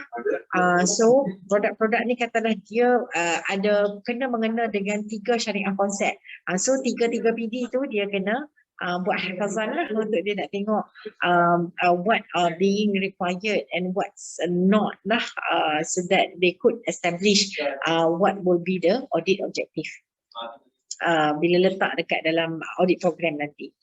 Kemudian approve manual, ini internal documentation, manual SOP, so takkanlah kita nak operation nak contradict own manuals kan. So that's why bila auditor nak audit, dia akan tengok juga manual supaya the staff, the auditee is actually abiding to their own SOP dengan manuals that has been what we call approved previously. That should be their kitab when they do their work, but if they don't, then there should be issues lah. Okay, next. Prof, sekarang ni I think, sorry Prof, before you jump ni, now that we have the PKP semua ni, SOP on KKM tu nak kena masuk dah. Itu the current situation lah. Yang tu operational risk punya kriteria tu. Kalau Shariah audit dia dah tengok lah tu. Tak tengok lah. Okay. Okay, so this is the Shariah audit methodology. Macam saya kata tadi, sekarang zaman now ni, kita bila buat audit, kita lebih kepada kita nak adopt risk based audit, sebab risk-based audit ni dia menentukan aulawiyat kita. Sebagusnya adalah dia memberi kita indication bahawa kita nak tengok which area to zoom into that give good impact in the end. So kita akan tengok the high risk area when we would like to look into the audit. And this is a good reference for you to keep. Sebab in order for us to adopt risk-based auditing, these are the processes 1 sampai 8 ni lah. Kena identify risk, sebab tu penting untuk kita semua dapat engagement daripada syariah risk in order to feed the risk element into our audit plan. Okay, next. Okay, these are the benefits of risk-based auditing. Macam saya kata tadi, kita tak nak buat benda yang tak ada impact kepada our stakeholders, dan I mean it is consistent with the compliance based punya what we call methodology juga. Kalau tak comply maka dia high risk, so kita cater the compliance requirement, dan juga kita memang dah ada risk appetite statement ataupun culture, so kita nak be consistent with that. That's why we adopt risk-based audit juga, and it will be consistent lah with the other component of the culture juga. Okay, so ini dia punya ayat-ayat buku lah, apa benefit risk-based audit. Lepas tu ni affirmative of cost-based impact. Ni pun juga, kalau kita nak buat semua audit, tak kira lah high risk ke low risk ke, dia akan accumulate cost, dan kita tak boleh justify cost benefit kita. Kalau kita tengok into the high risk area saja, kita akan manage the cost, dan kita justify the costing that we need for audit, then the benefit will outweigh the cost. So that's why kita tengok area-area yang high risk. Kita bagi alawiyat ataupun apa perkataan, tiba-tiba tahu bahasa Arab aja. Priority. Apa perkataannya? Ya, priority. Ya Allah, nak kata prosedur. Priority kepada high risk area. Okay, next. Okay.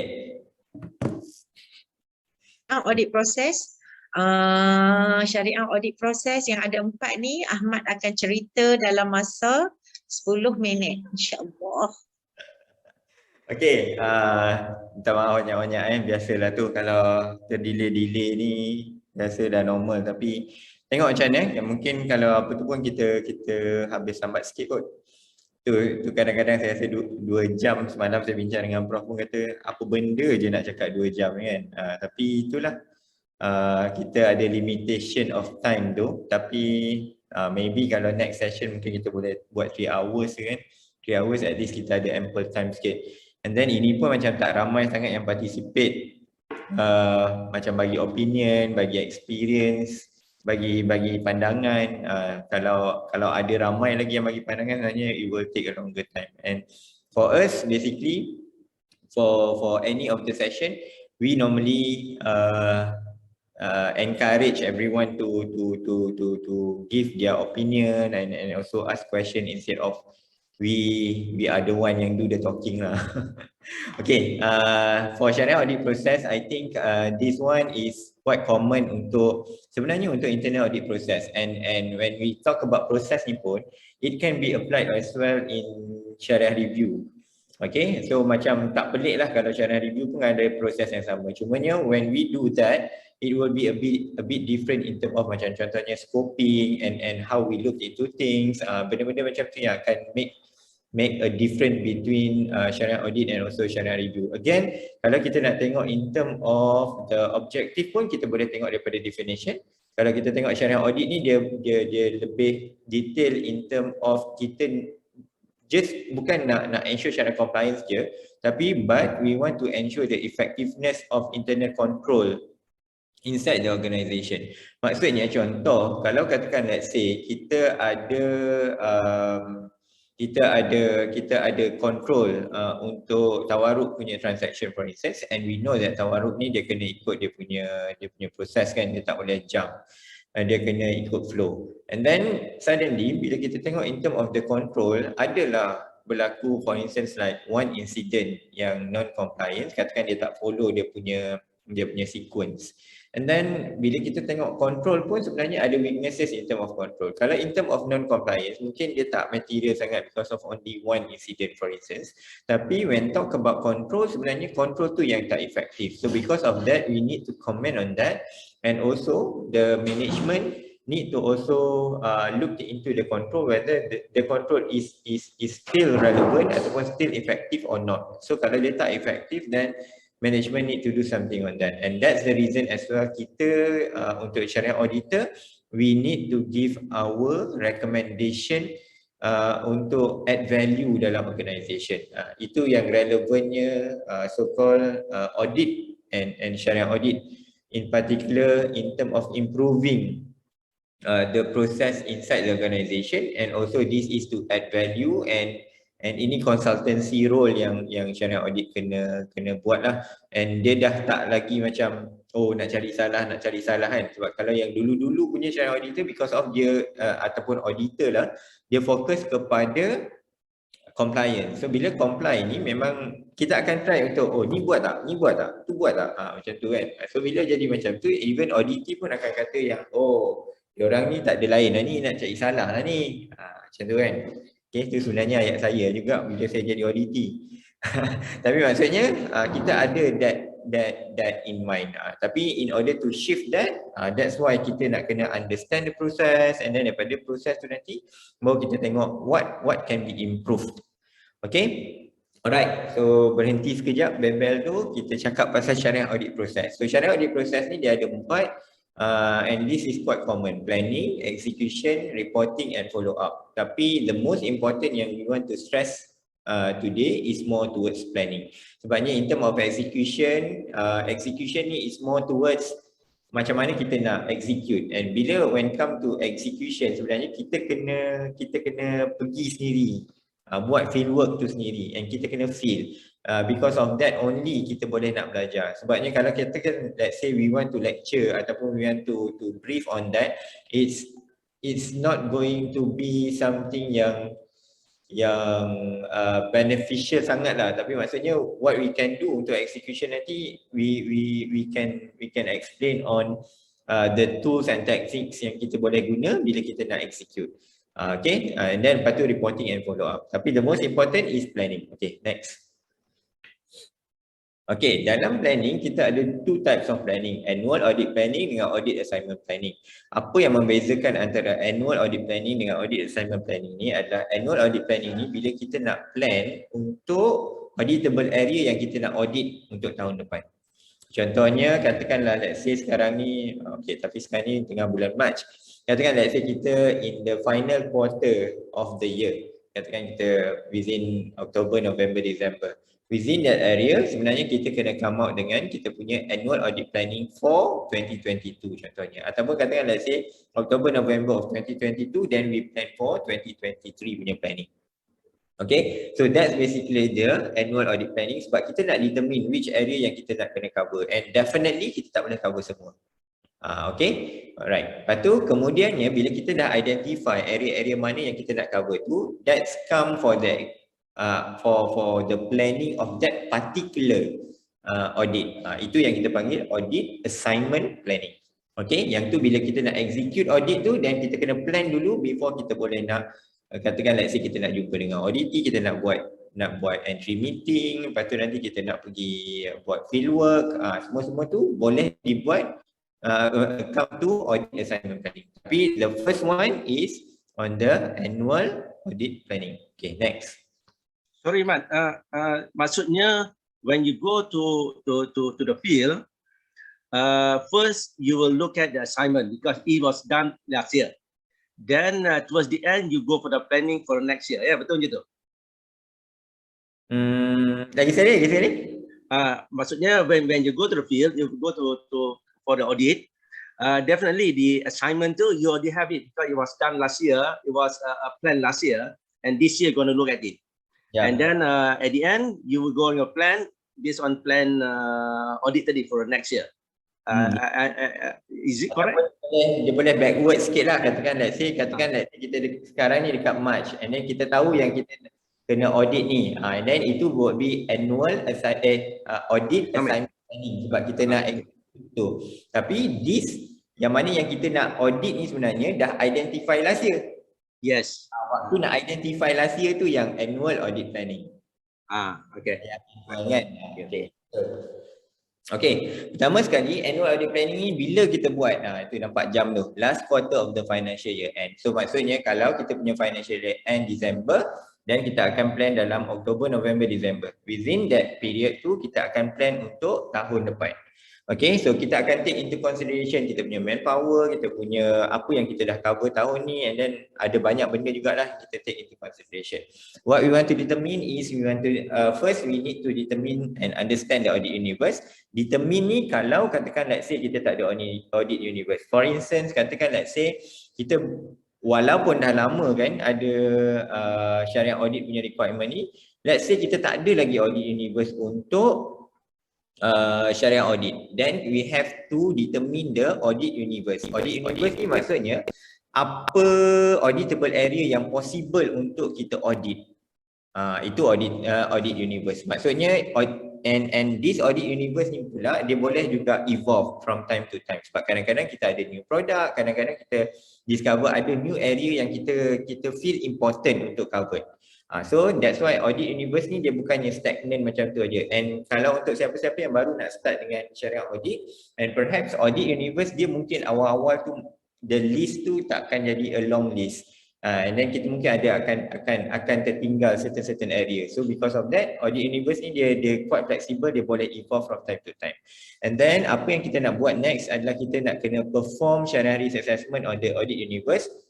Okay, kita nak tengok identify the syariah requirement, and then kita tengok syariah risk profile, and then kita nak prioritize the audit universe. Yang ni kita kena map against the syariah risk area. Sebenarnya saya ada satu aktiviti untuk syariah audit planning ni. So that kita boleh nak buat satu exercise yang mana kita dah ada audit universe, lepas tu daripada audit universe tu macam mana kita nak determine which area that we want to concentrate for next year punya audit. Okay, and then lepas tu baru kita akan develop update syariah risk profile, lepas tu yang determine the number of audit assignment. And number of audit assignment ni will depends on kita punya manpower juga. So kalau kita punya manpower, need to exceed myself. Okay, Najmi, sorry. Sebab kita kena panjang sikit. Siapa yang boleh stay. Kalau siapa yang tak boleh stay, thank you very much. Sorry kita tak boleh nak cover semua. I hope that whatever slides yang kita bagi will benefits you. Okay, insyaAllah kalau ada apa-apa nak refer, nak contact saya pun sebenarnya nanti boleh tanya organizer. Nombor saya pun boleh. Okay, alright. Kita continue sikit lagi. Determine the number of audit assignment. Macam saya kata tadi, number of audit assignment kita tengok kepada berapa manpower yang kita ada. Kita tak boleh too optimistic juga. Tiba-tiba number of audit assignment kita nak letak beria sangat, nak tunjuk hebat depan audit committee, tapi at the end of the day memang not achievable. So tak boleh. Ataupun kita tak boleh juga letakkan number yang macam easily achieve. Contohnya dua auditable area untuk for the year. Itu memang kelakar. Okay, so kalaupun katakan let's say kita ada manpower seorang je ataupun dua orang, then the number tu dia mesti relevant lah. Maksudnya kita kena ada kita punya calculation of man days, semua tu kita kena take into consideration. And then kita kena table kita punya audit plan kepada audit committee dan juga syariah committee. Ini yang kadang-kadang sebenarnya audit committee mungkin tak ada say sangat juga sebabkan dia rasa macam syariah ni bukan area dia sangat.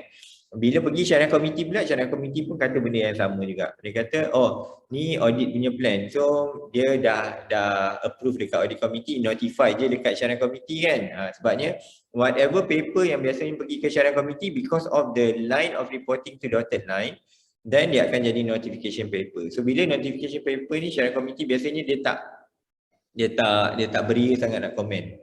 Okay, saya tak tahulah kalau ada organisation, based on my experience, normally itu yang terjadi.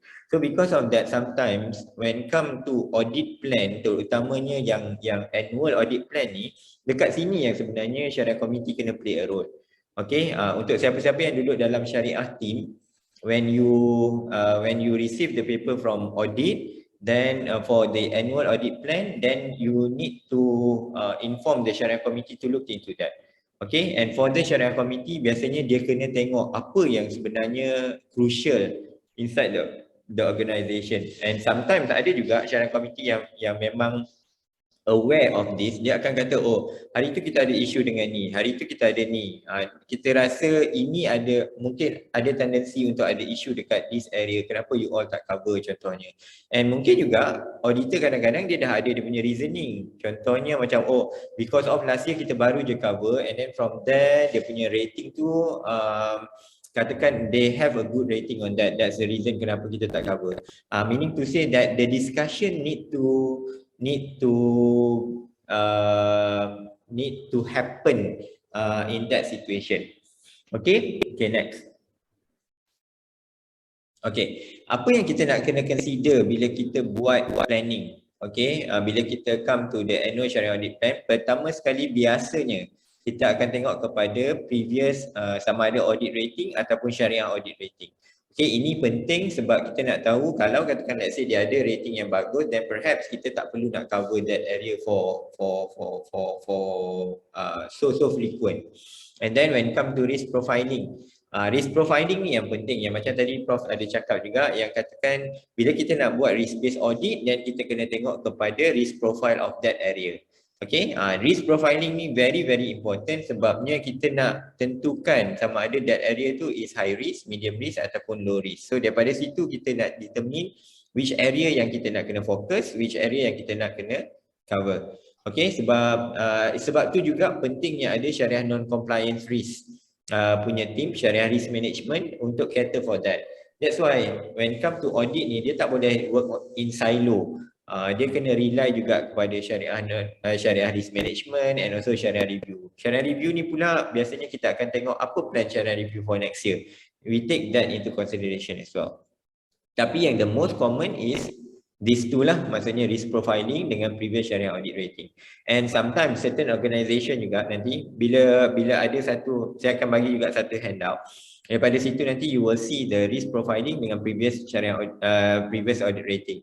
Tapi sebenarnya untuk certain organisation, dia ada juga yang risk profiling ni dia dah embed sekali previous syariah audit rating. Ada juga yang macam tu. Tapi untuk kita punya pembelajaran, untuk learning purposes, then kita letak, we put it separately so that you need to be balanced between this risk profiling dengan previous audit rating, so that bila kita nak determine tu, kita ada strong basis nak katakan, oh this area is relevant. And then besides that, yang common ni kita akan ada juga compliance with regulatory requirement. For instance, katakan let's say SGPD effective 2020. And then in 2021 kita dah start masuk untuk tengok kepada governance punya requirement. Itu kita panggil compliance with regulatory requirement. Ataupun katakan let's say in 2021 kita ada Bank Negara punya new policy document. So because of that new policy document, then it trigger us untuk look into that area. So itu yang kita panggil compliance with regulatory requirement. And then next is issues highlighted by external parties. It can be Bank Negara, it can be external auditor juga. Wherever relevant, then dia akan trigger kita untuk look into that matter. Maksudnya walaupun katakan let's say kalau yang common is risk profiling dengan previous syariah audit rating, tapi katakan let's say risk profiling dia okay, medium risk contohnya, previous audit rating dia pun bagus. So because of that sebenarnya kita tak perlu pun cover that area, tapi due to the issues highlighted by external parties, dia ada triggering issues tu. So because of that we need to take that into consideration for kita punya area to be covered for next year. And then kalau ada fraud cases lah, fraud cases ni jarang sangat related to syariah sebenarnya. Okay, tapi ada juga kadang-kadang yang kita take into consideration fraud cases menyebabkan kita nak cover for that area. Okay, so this basically I would say the consideration that we need to consider bila kita nak buat, bila kita nak plan untuk annual syariah audit plan. So daripada audit universe yang banyak tu, daripada that list, contohnya kita nak identify 5 area for next year. Kita cover 5. Katakan manpower pun tak berapa management nak bagi sangat. So because of that kita nak cover 5 je. So daripada 5 tu macam mana kita nak determine, contohnya kita ada 20 lebih, kita nak ambil 5 je. So macam mana kita nak justify juga kenapa kita take that 5 instead of other areas. So these are the consideration yang kita boleh consider bila kita nak buat benda tu. Okay? Ahmad, yang audit rating tu, who determine it actually? Audit apa? Rating. Audit rating. Siapa yang determine it? Whether high, low or medium tu? Audit rating ni sebenarnya daripada apa yang kita dah audit. Maksudnya kalau previous year. So kalau baru nak establish, kita tak adalah previous Shariah audit rating ni. So kita rely kepada finding tu je. Tapi kalau kita dah ada audit yang sebelum ni, dan kita kena plug in previous audit rating untuk tahun bila. Bila last year dia being audited. Lepas tu apa previous audit rating dia. Previous audit rating ni based on actual punya audit rating lah. Bila kita dah buat, contohnya kita buat this year. So next year kita dah ada this record of previous audit rating for 2021. For 2022. So bila 2023, record ni kita dah ada dalam kita punya, bila kita nak buat plan untuk 2023. And then the risk profiling tu, high, low, medium tu, who determines it? Is it audit or company itself? Atau polisi mana-mana ke? Risk profiling ni kita banyak rely kepada risk management punya risk profiling juga. So maksudnya daripada situ kita akan evaluate dan kita tengok sama ada risk management ni dia dah cover semua benda yang sepatutnya ataupun tak. So kalau semuanya tu dah being covered, dan kita take that risk profiling daripada risk management. That's why dia kata kalau kita baca pasal risk based internal audit ni kan, kita boleh nak buat risk based internal audit kalau kita punya risk management tu dah well established. So kalau tak well established, sebenarnya it's very difficult for the internal auditor untuk buat risk based. Sebabnya risk profiling tu tak established. Macam mana kita pula nak buat all the assessment apa semua kan, identification, sebab dalam risk pun dia ada dia punya proses. So kalau kita nak tiba-tiba je, kita letak ni sebagai medium risk, apa kita punya justification, apa proses yang kita nak buat. So that's the reason kita biasanya take whatever yang dah ada dalam risk management. That's why Shariah risk management punya function tu pun very important juga. Sebab dia akan tengok apa risk yang ada dalam that particular process, for instance. Okay, alright, next. Okay, yang ni yang saya kata nak buat aktiviti, tapi saya rasa memang saya takkan buat because of the time. Nanti saya akan bagi juga that handout. Basically daripada that handout, sebenarnya kita nak test balik yang macam tadi lah, what are the consideration yang kita ada tu, apa yang kita nak kena consider bila kita nak buat audit planning. So daripada audit universe yang dah listed tu, dan kita akan tengok mana yang kita nak kena prioritize. Okay, next. Interesting. Before that, Ahmad, interesting on this issue. Katakanlah tiba-tiba ada pop up industry issue, ya, industry issue in Malaysia contohnya. But there different opinion of banks. Ada yang kata okay, ada yang kata tak okay. So in your opinion, when you do audit, are you going to rate that as important for you to audit ataupun just pass it? Tak payah buat. Ada contoh tak Cik Nazir? Macam mana? Contohlah macam katalah commodity trading for tabaruk kan? Katalah tiba-tiba ada this bank kata this provider tak ada commodity. Ada bank kata ada because of the opinion of guideline and so on. So in your opinion, whether you want to go into detail here, because consensus from the industry, it can be 50-50, it can be 80-20, it can be 20. Kalau 20-80 mana ramai yang tak setuju, definitely we go audit it. Tapi kalau yang 50-50 and 60-40, ni macam mana tu? Okay, kalau saya rasa satu because of kalau katakan let's say kita memang dah embark into that. Contohnya macam kita guna satu commodity broker, satu commodity punya platform, dan kita memang management decided to have that. Then perhaps kalau whatever yang kita ada dalam kita punya plan, kalau kita boleh nak align into that and cover for that, then that will be okay. Tapi kalau setakat kalau katakan let's say dekat, yalah walaupun industry is talking about that, tapi mungkin kita boleh consider that into our planning. Tapi it's a bit difficult kalau kita suddenly kita nak put into our planning. Kalau betul-betul yang biasanya, sebab kita tak boleh nak regard benda tu sebagai satu valid triggering point ataupun valid concern yang kita kena need to address immediately, and we ini pun dia adalah third line of defense. It's supposed to be control function yang cover dulu. Kalau katakan let's say benda tu memang trigger untuk syariah non-compliance. And then sebenarnya syariah review yang lagi sepatutnya lagi kena play an active role untuk ensure that. So apa yang saya boleh kata, kalau katakan saya biasanya saya tak tak terus effect saya punya audit planning. Okay, kita boleh take that into consideration maybe during the next year. And biasanya even kalau dalam kita punya planning pun kita ada juga ad hoc punya audit yang kita allocate. Tapi ad hoc ni normally kalau ada isu-isu yang bank negara tiba-tiba kata, oi, ada isu ni, and then dia instruct untuk audit cover. Yang tu memang kita tak boleh kata tidak.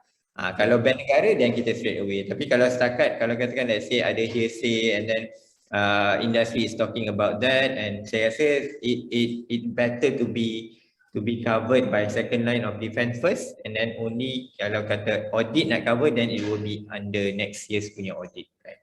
So itu saya punya pandangan lah. Okay, thank you.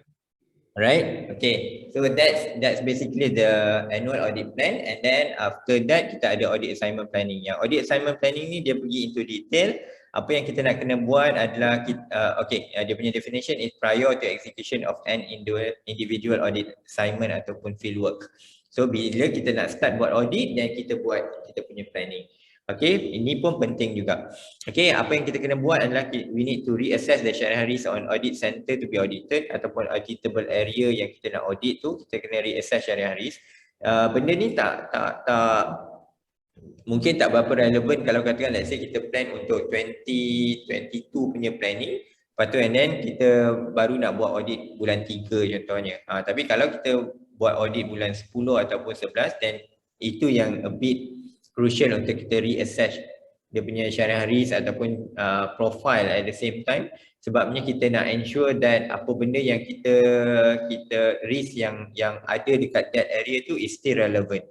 Okay, sebab kadang-kadang mungkin dah ada changes within 6 months tu dah ada changes. So itu yang kita nak kena tengok, and then kita determine area to be prioritized. Yang ni pun penting juga sebab certain department, contohnya kita audit syariah department. Dalam syariah department pun ada banyak function. So adakah kita nak cover semua? Is our timeline allow us to do that? So kalau kita boleh nak cover semua by all means. Tapi kalau katakan let's say we need to prioritize, then kita kena prioritize lah. And then kita kena determine type of resources and expertise. Which auditor ini, kalau kita cakap pasal team syariah audit yang besar lah. Then kita kena tengoklah resources mana yang kita nak guna, nak allocate untuk this type of audit. And then audit fieldwork period, yang ni pun penting juga. Kenapa penting? Sebab kalau kita jadi auditi, kita pun tak nak auditor ni cover, tak nak auditor ni kacau kita banyak kali kan. Dan dia mesti specific period. So kalau kita extend tu nanti dia akan jadi masalah. So audit fieldwork period ni pun kena determine upfront. Okay, make sure that kita ada ample time untuk cover kita punya audit. And then scope of syariah audit ni pun sama jugalah. Okay. And then last but not least, untuk audit assignment planning ni, apa yang paling penting sekali, lepas kita buat audit assignment planning, the most important kita nak obtain audit authority letter ataupun audit engagement letter. Yang ni kita nak dapatkan daripada kita punya head je, Chief Internal Audit. Tapi sebabkan audit ni kan dia systematic punya approach and dia ada dia punya systematic punya proses. That's the reason bila lepas kita buat kita punya planning, kita akan submit that planning kepada kita punya CIA, Chief Internal Auditor. And then Chief Internal Auditor kena come out dengan authority letter ataupun dia panggil audit engagement letter. And this audit engagement letter ni yang akan di-emailkan kepada head of department biasanya. Okay, ataupun head of relevant department. Kadang-kadang kita cover few department, head of relevant departments. And then daripada situ kita nak bagi tahu kata we are going to do this audit and these are the auditors yang akan involve. And then bila dah ada that email and also that letter, barulah kita boleh start dengan entry meeting. So itulah dia punya proses. Okay. Kalau tak ada authority letter ataupun engagement letter ni, biasanya auditor memang tak boleh nak start lagi dia punya audit. Okay, itu dia punya official. Walaupun nampak kita ni within the same organisation kan, tapi kita kena follow that process and procedure. Okay, alright, next. Okay, so ini dia punya proses audit assignment planning. Dalam, saya lupa nak mention, audit assignment planning tadi pun, dalam waktu kita buat audit assignment planning tu, among the reference yang kita akan tengok, yang tadi yang Prof ada share tu lah, maksudnya reference yang contohnya relevant syariah governance policy document by bank negara, lepas tu and then relevant syariah committee decision, SAC resolution. Lepas tu nanti kalau ada SOPs, all those are the relevant reference waktu kita buat audit assignment planning ni. Sebab remember, kita nak prioritize area mana yang kita nak audit. Okay, proses mana yang kita nak put priority. So because of that, that is the reason kita kena baca all those. So kalau tanya siapa sebenarnya yang baca policy document bank negara ni, sebenarnya auditor lah yang kena baca semua. Okay, alright, next. Auditor dia tak ada pilihan, dia kena juga baca. Okay, documents to be reviewed during audit engagement planning. Okay, yang ni saya rasa untuk kita start dengan audit engagement planning lah. So these are the things yang kita will look into. Next. Yang ni yang saya mention tadi lah, rupanya ada slide, saya pun lupa. Okay, ada syariah audit reference, yang ni yang kita akan refer before kita buat before kita go for field work. So maksudnya kita nak prioritize semua tu, kita kena ada at least brief information ataupun brief knowledge on that process. So because of that, kita kena refer lah all these references, relevant references in order for us to execute audit pula. Okay, next. Okay, untuk execution, reporting dengan follow up ni, saya nak serahkan dekat Prof sebab saya rasa saya nak kena berundur juga. Sebab saya nak kena pergi kerja. Okay, cumanya macam saya kata tadi lah, macam execution, reporting dengan follow up ni dia tak banyak sangat benda yang kita boleh nak cover. Dan perhaps kalau katakan let's say kita ada session lain, insyaAllah kita boleh kot kita organize dengan Cert lagi sekali ke, tengok benda-benda yang lebih detail insyaAllah. Okay. Dengan Isra pun boleh. Dengan Isra pun boleh. Sorry Cert. Benda yang kita tunggu. Boleh Encik Ali, nanti kontak. InsyaAllah.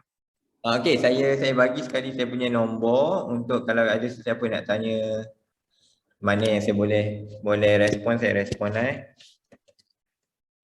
Saya pakai both numbers, tapi yang ni tak boleh nak call lah. Yang ni boleh WhatsApp je. WhatsApp call pun tak boleh. Sebab kat sini semua benda diorang lock. Okay, untuk part saya rasa thank you very much. Cumanya saya minta untuk Prof cover sikit lagi untuk kita completekan lah. Tak best pula kalau tak complete kan. Sebab sebenarnya saya discuss, saya rasa mungkin saya memang boleh agak juga, saya rasa saya tak dapat nak cover ni fieldwork sampai habis ni. So yang ni saya serah dekat Prof untuk cover. Okay, lagi sekali saya minta maaf kalau ada benda-benda yang terkurang juga from my side. And banyak yang terkurang sebenarnya, tapi itulah because of the time constraint. And then ini pun kita dah lebih kan. So saya bukan berkira in term of time, tapi disebabkan saya pun nak kena pergi kerja, itu je. Okay, thank you very much. Okay, Ahmad, terima kasih banyak. No problem. InsyaAllah nanti boleh. Thank you. Boleh insyaAllah. Okay, Ahmad. Okay, thank you very much.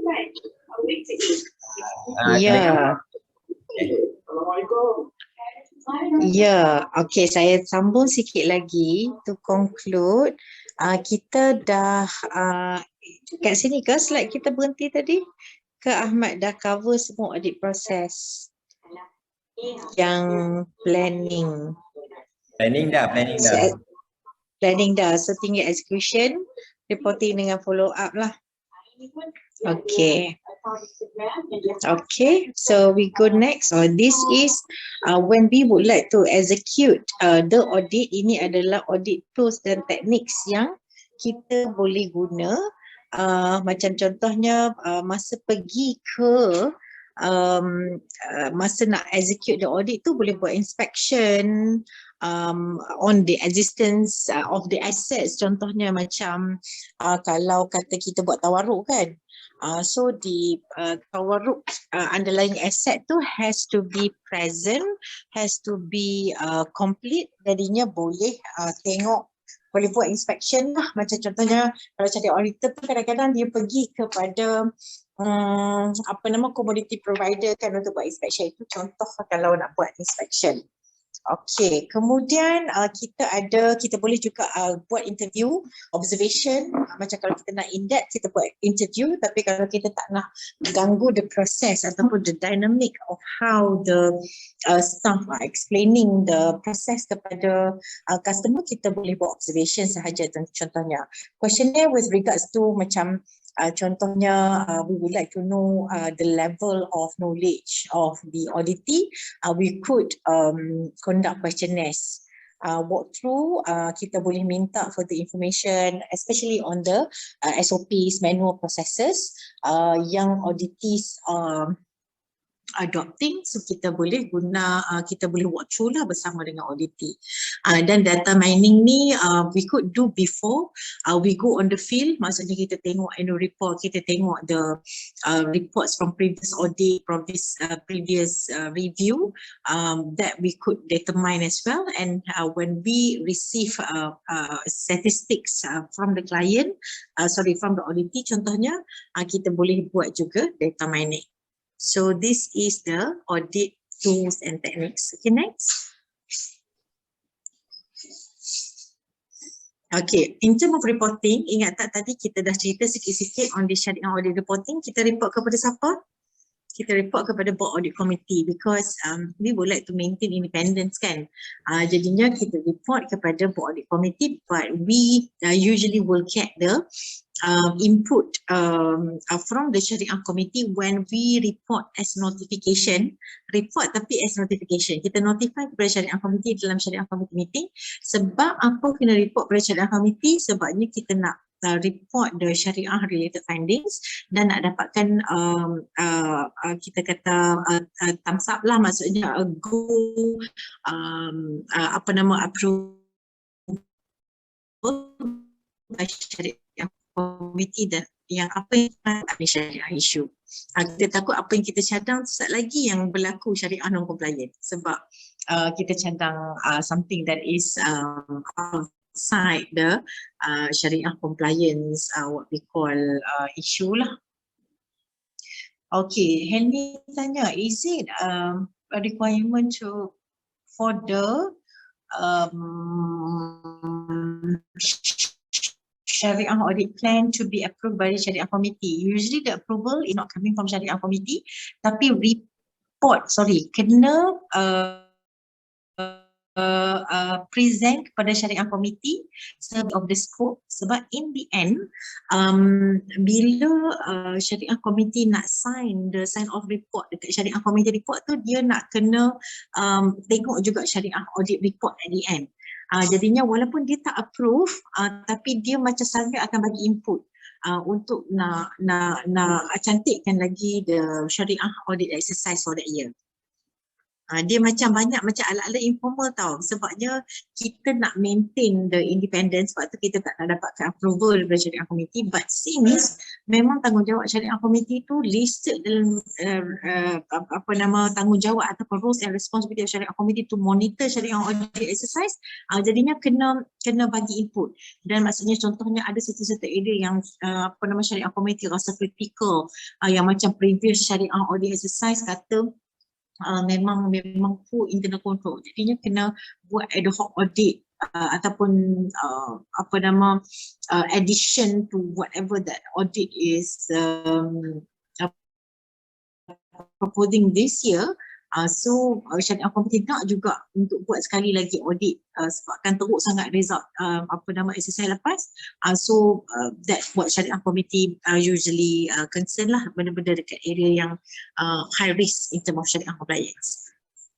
Prof. Okay, reporting tadi saya kata, ya saya. Prof, kalau kata macam report in annual report, SNC, Shariah non-compliant event that we need to report in annual report tu, siapa sebenarnya responsible to ensure that it is reported? Is it auditors ataupun SC sendiri? Kalau ada esensi. Kalau ada esensi, we need to report in the annual report, betul? It is a requirement, if not mistaken. Tapi who is yang ensure that it is reported? Jarang lah yang ada, tapi if there is. Ya, betul-betul. Yang tu compliance. Sebab esensi reporting sama ada dia potential ataupun actual syariah non-compliant, dia memang dah ada prosedur, dah under Orion, operational risk network yang Orion tu lah. Di mana that procedure bila jadi potential kena buat apa, lepas tu kena report juga potential syariah non-compliant tu dekat syariah committee report. Dan juga actual non-compliance, apa rectification measure yang dah dibuat. So all of that are monitored by compliance. So when come to annual report pun, they will look at it whether it is reported or not. Betul ya? Ya, betul. Maksudnya compliance akan feed the team yang buat annual report lah with that. Dan syariah committee akan concur lah. Maksudnya syariah committee akan tengok and then dia akan check balik. Syariah department pun akan bantu kata, oh we have this PSNC that happened but why it's not there in the syariah committee report. So dia macam kan ada task force yang buat macam annual report ni kan. So they will get the input from each of the function lah, including compliance. Sebab compliance yang jaga PSNC dengan actual SNC. Okay, thank you. Yeah. Alright. Kemudian ini tadi reporting. So maksudnya yang kritikalnya adalah reporting dia kena kepada board audit committee, tapi input dan juga cadangan datang daripada syariah committee disebabkan it is stated the role of syariah committee adalah to monitor the work of syariah audit dan syariah review. For that matter lah dia kena monitor. Okay, next. Okay, these are the stages of communication for Syariah Audit Report.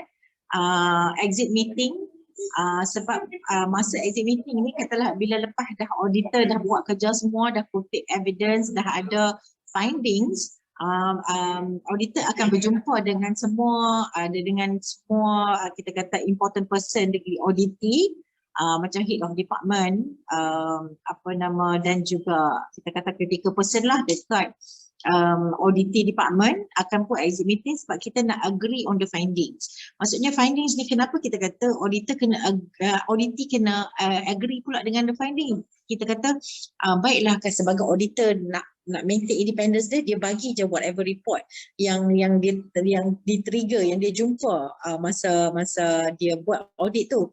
But in the real world it cannot happen like that. Memanglah auditor dia jumpa findings dia, tetapi bila auditor nak cadang rectification ataupun improvement, dia kena dapat buy-in ataupun dia kena dapat agreement daripada auditee.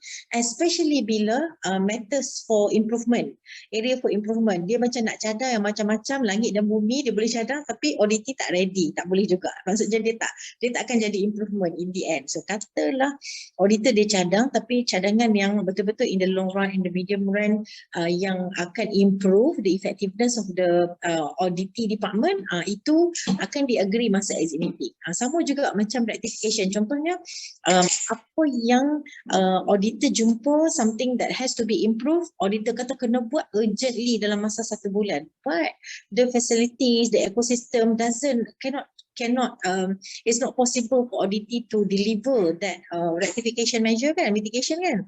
So kita kata auditor ni tak boleh shock sendirilah, dia kena dapat buy-in ataupun agreement daripada auditee, and that happened during the exit meeting. Okay, and after that, taking the consideration, the discussion with the auditee, then the auditor will draft the report, and then finally the auditor will communicate the report. Ini report tu kan penting kan, sebab kita nak tengok siapa yang nak kena buat kerja selepas itu kan, yang auditor akan monitor tu. And then the final report that will be approved lah by board audit committee. Okay, next. Okay, this example of Syariah audit findings yang melalui stages yang that I have explained.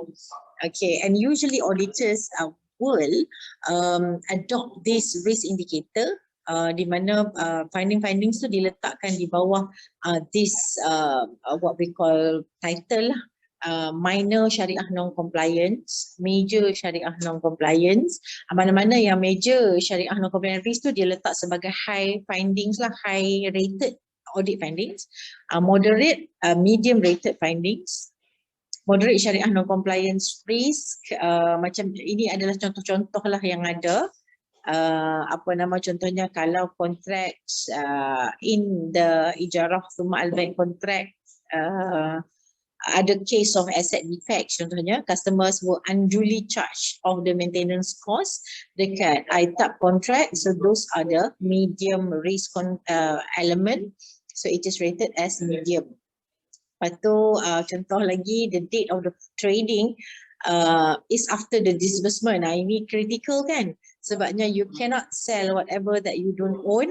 So it's a major syariah non-compliance risk. So it's indicated as high risk in the findings. Dia lain kalau kontrak tu buat tapi maksudnya documentation tu tak ada, mungkin offer letter tak di-communicate pada customer, that can be followed up later. But if the trading is not being made with the commodity trader, itu akan jadi high risk. Kalau buat tapi tak letak dalam confirmation letter, itu boleh ampun lagi. Maksudnya mungkin dia akan jadi low risk ataupun medium risk. Prof, kan nombor 4 tu, nombor 4 ni actually issue in the market kan. Tapi if in the contract itself, betul, ada stated that the customer has to bear all those, then it become no result, betul tak? Ya, betul. Then it becomes it's not a finding lah. Kalau ada semua documentation di communicate, properly communicated. Alright. Okay, kita tengok details of the goods purchase for murabahah financing not properly recorded. Macam saya kata tadi, sebab dia apa? Sebab dia, kenapa dia low kat sini? Details of goods purchase for murabahah financing not properly recorded. Dia beli. Lepas tu kalau murabahah financing kan, dia beli, lepas tu dia akan jual for top up kan, for markup kan. Lepas tu mungkin maksudnya price tu dah betul, tapi the details, maksudnya kita kata details of the murabahah tu, kata the description of the asset were not recorded properly. Kira low lah kan. Yang kita nak tahu adalah asset tu ada dan kita markup daripada asset tersebut. Yang tu yang critical, but this is less critical. Mungkin staff tak sempat masukkan lagi the description of the assets contohnya. Alright. Okay, we go to the next one. Ini kita dah bincang dah tadi dengan Ahmad panjang lebar kan, yang mana kita nak pergi dulu. Dan in practice saya rasa most of the institution dia dapatkan input daripada Syariah Committee dulu on Syariah matters, and then finally it will be escalated to Board Audit Committee lah for approval. Okay, next.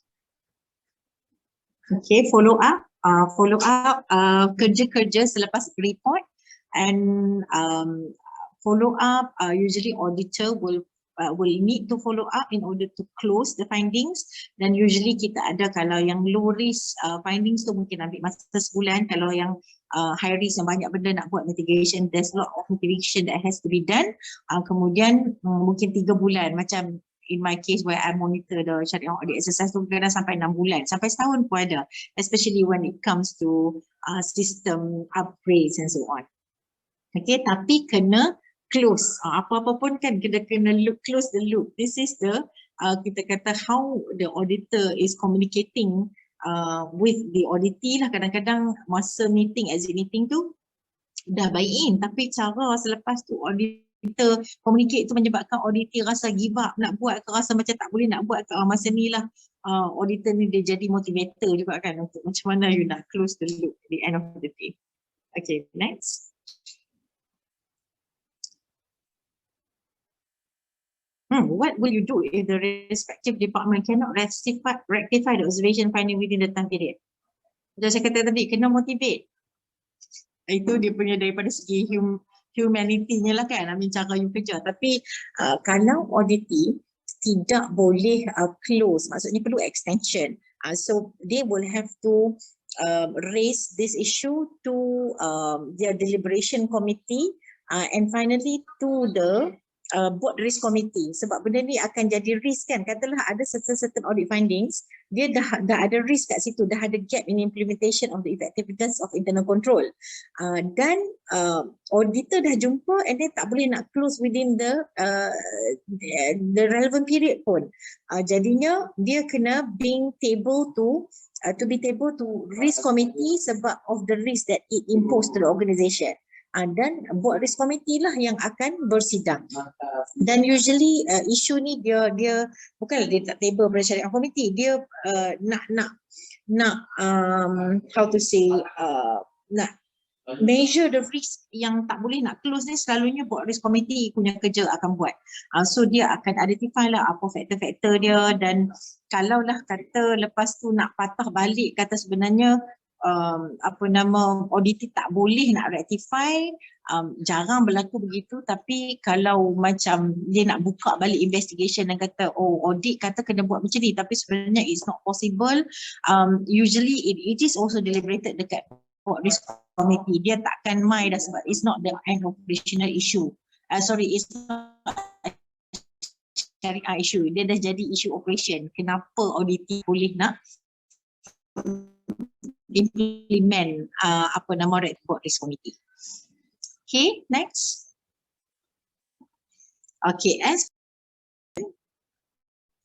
the effectiveness of the Shariah audit ni, if we would like to properly conduct Shariah audit, maksudnya we have to look at this component, resources, that is we have to have qualified Shariah audit. Kemudian approach, of course kita kena ada good methodology, maksudnya methodology yang kita dah taught well on the methodology itself dan dapat approval dan dapat further input from time to time.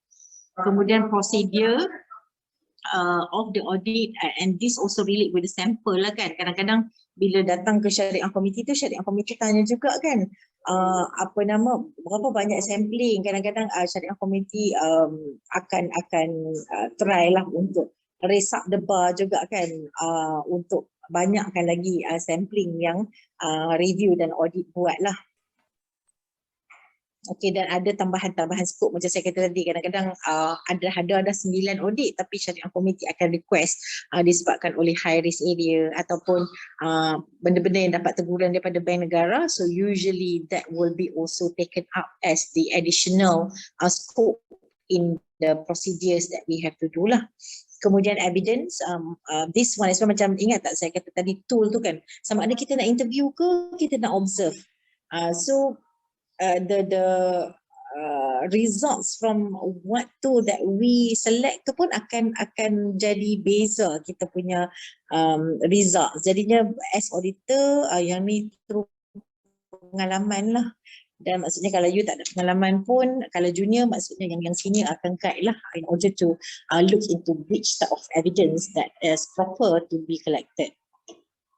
Kemudian time and cost, of course time and cost is always the concern. That's why that rise to the approach of risk-based audit, di mana kita akan fokus kepada high risk area in order to manage both the time and the cost lah. Okay, so those are the conclusion lah yang kita boleh draw from our discussion. So kita sebenarnya kita dah tengok apa hari ni? Kita tengok the structure, which is how the Shariah audit is being operationalized dalam Shariah governance structure. We went through kita kata swiftly dekat the Shariah audit process, di mana Shariah audit process ada 4 tu, plan, execution, reporting dan monitoring. So insyaAllah itu sahaja daripada saya hari ini. Thank you. Ya. Oh, dah sampai office? Dah sampai office. Oh, Masya Allah, efisiennya. Ini tak jalan kaki, naik taksi sebab dah lambat. Oh, okay. Okay, any questions from the participants? Maybe 1 or 2 questions, then we can end the session. Assalamualaikum, Prof. Saya Amin. Nak tanya kalau macam apa beza audit report yang orang cakap macam biasa-biasa dengan audit report yang ada kualiti lah. Oh, audit report yang biasa-biasa dengan audit report ada kualiti. Tu Ahmad dah senyum. Sila Ahmad. Macam mana nak bagi audit report yang ada kualiti?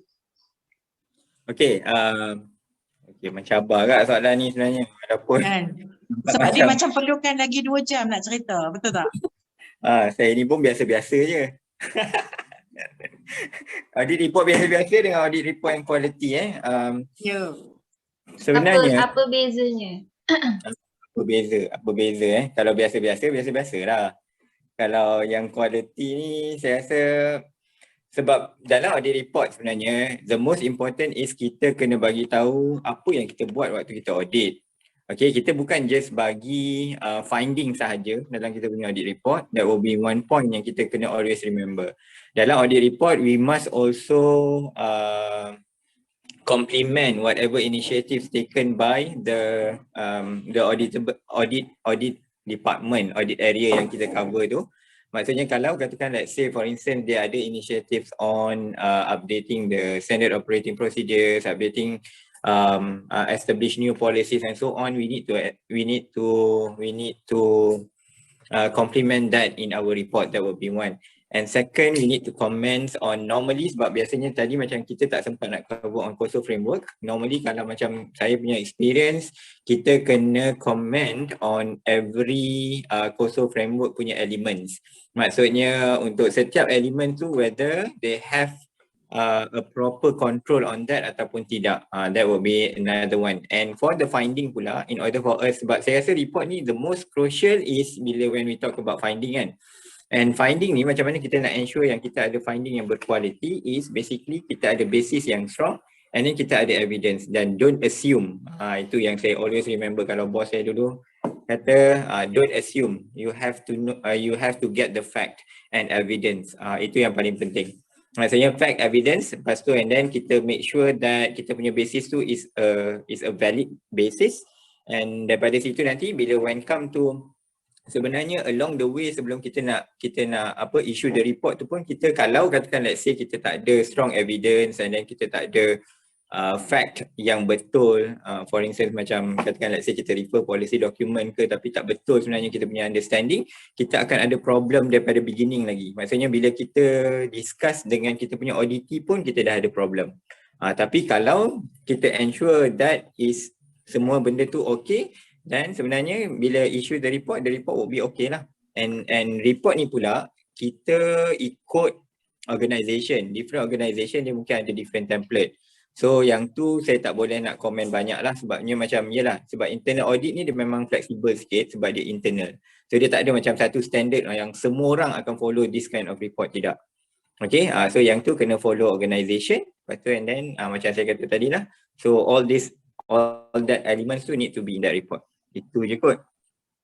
Okay, terima kasih. Okay, hopefully menjawab. Any one last question? Any other question from the participant? Last question. Banyak dah question. Bagi orang lain. Bagi orang lain, kalau tak ada soal baru saya soal. Cepat. Sekarang Cik Nazir lagi. Tak ada. Cik Nazir? Okay, saya ada critical question ni. Involving cost. Bila we talk about internal auditor, we talk about external auditors kan. External auditor ni mahal. In the auditing industry, tak ada cara ya, you can keep the external auditor by enforcing on the internal auditors function as if dia macam external. Maksudnya whatever function the external auditor is assuming, kita bagi we make the internal auditor assume it with less pay, of course lah. Jadi the objective now is to reduce cost. When we can reduce cost, we can reduce the pricing, we can give cheaper price to the clients, to the customers, and kita become competitive as compared to other industry. Itu je last question then, insyaAllah. Okay, saya jawab dulu sebelum saya bagi dekat Prof. Okay, pertama sekali kalau kita cakap pasal conventional punya part, maksudnya external auditor punya part tu memang kita tak boleh lari. Itu requirement Companies Act if I'm not mistaken. Okay, yang tu semua orang pun kena adalah external audit yang tu. And for Shariah Audit pula sebenarnya kalau dekat Malaysia in particular, Malaysia memang tak impose lagi. Maksudnya untuk ada external Shariah Audit. And cumanya mungkin kalau saya boleh relate dengan question Cik Nazir tu adalah kalau katakan if you want to compare between established Shariah Audit internally ataupun kita outsource. Sebab saya rasa mungkin ada certain organisation yang memang dia start dengan outsource, lepas tu baru dia establish internally. Tapi from my experience juga, sebab saya pernah kerja dengan bank yang baru nak start up dengan dia punya internal Shariah Audit, and before that dia outsource ke external party. So memang in term of cost, that cost is higher as compared to you hire the internal auditor ataupun internal Shariah auditor. And then in term of coverage pun sebenarnya it will be better kalau ada internal Shariah audit. Reason being sebabnya it is common untuk mana-mana organisation sekalipun when come to disclosing information kan, bila orang luar yang minta that information tu, kalau kita sendiri pun kita rasa macam kita tend untuk tak disclose everything dekat orang luar. Tapi when come to internal auditor, sebenarnya dia boleh lagi lah nak disclose. Cumanya internal auditor tu kena pandai main sikit lah. Macam mana dia nak trick kan, macam nak dapatkan information. Tapi normally kalau internal auditor ni it will be lagi deeper as compared to kalau kita outsource. Tapi in term of requirement, menjawab tadi yang pasal external tu sebenarnya memang tak ada requirement lagi. So far saya rasa tak ada.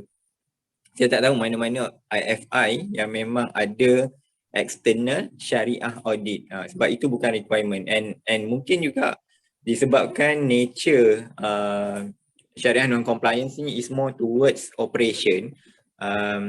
Sebabnya banyaknya berlaku esensi tu disebabkan operational punya isu. That is the reason as well kenapa bank negara tak impose ataupun Malaysia sendiri tak impose untuk requirement for external Shariah audit. Saya tak tahu kalau Prof ada nak tambah ke.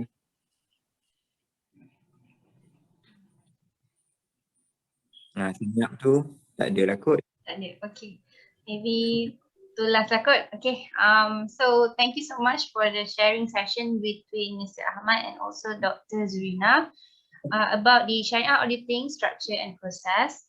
Thank you also to our participants for joining our webinar. It has been very, very interactive and interesting throughout the session. We hope to see you again in our next future events.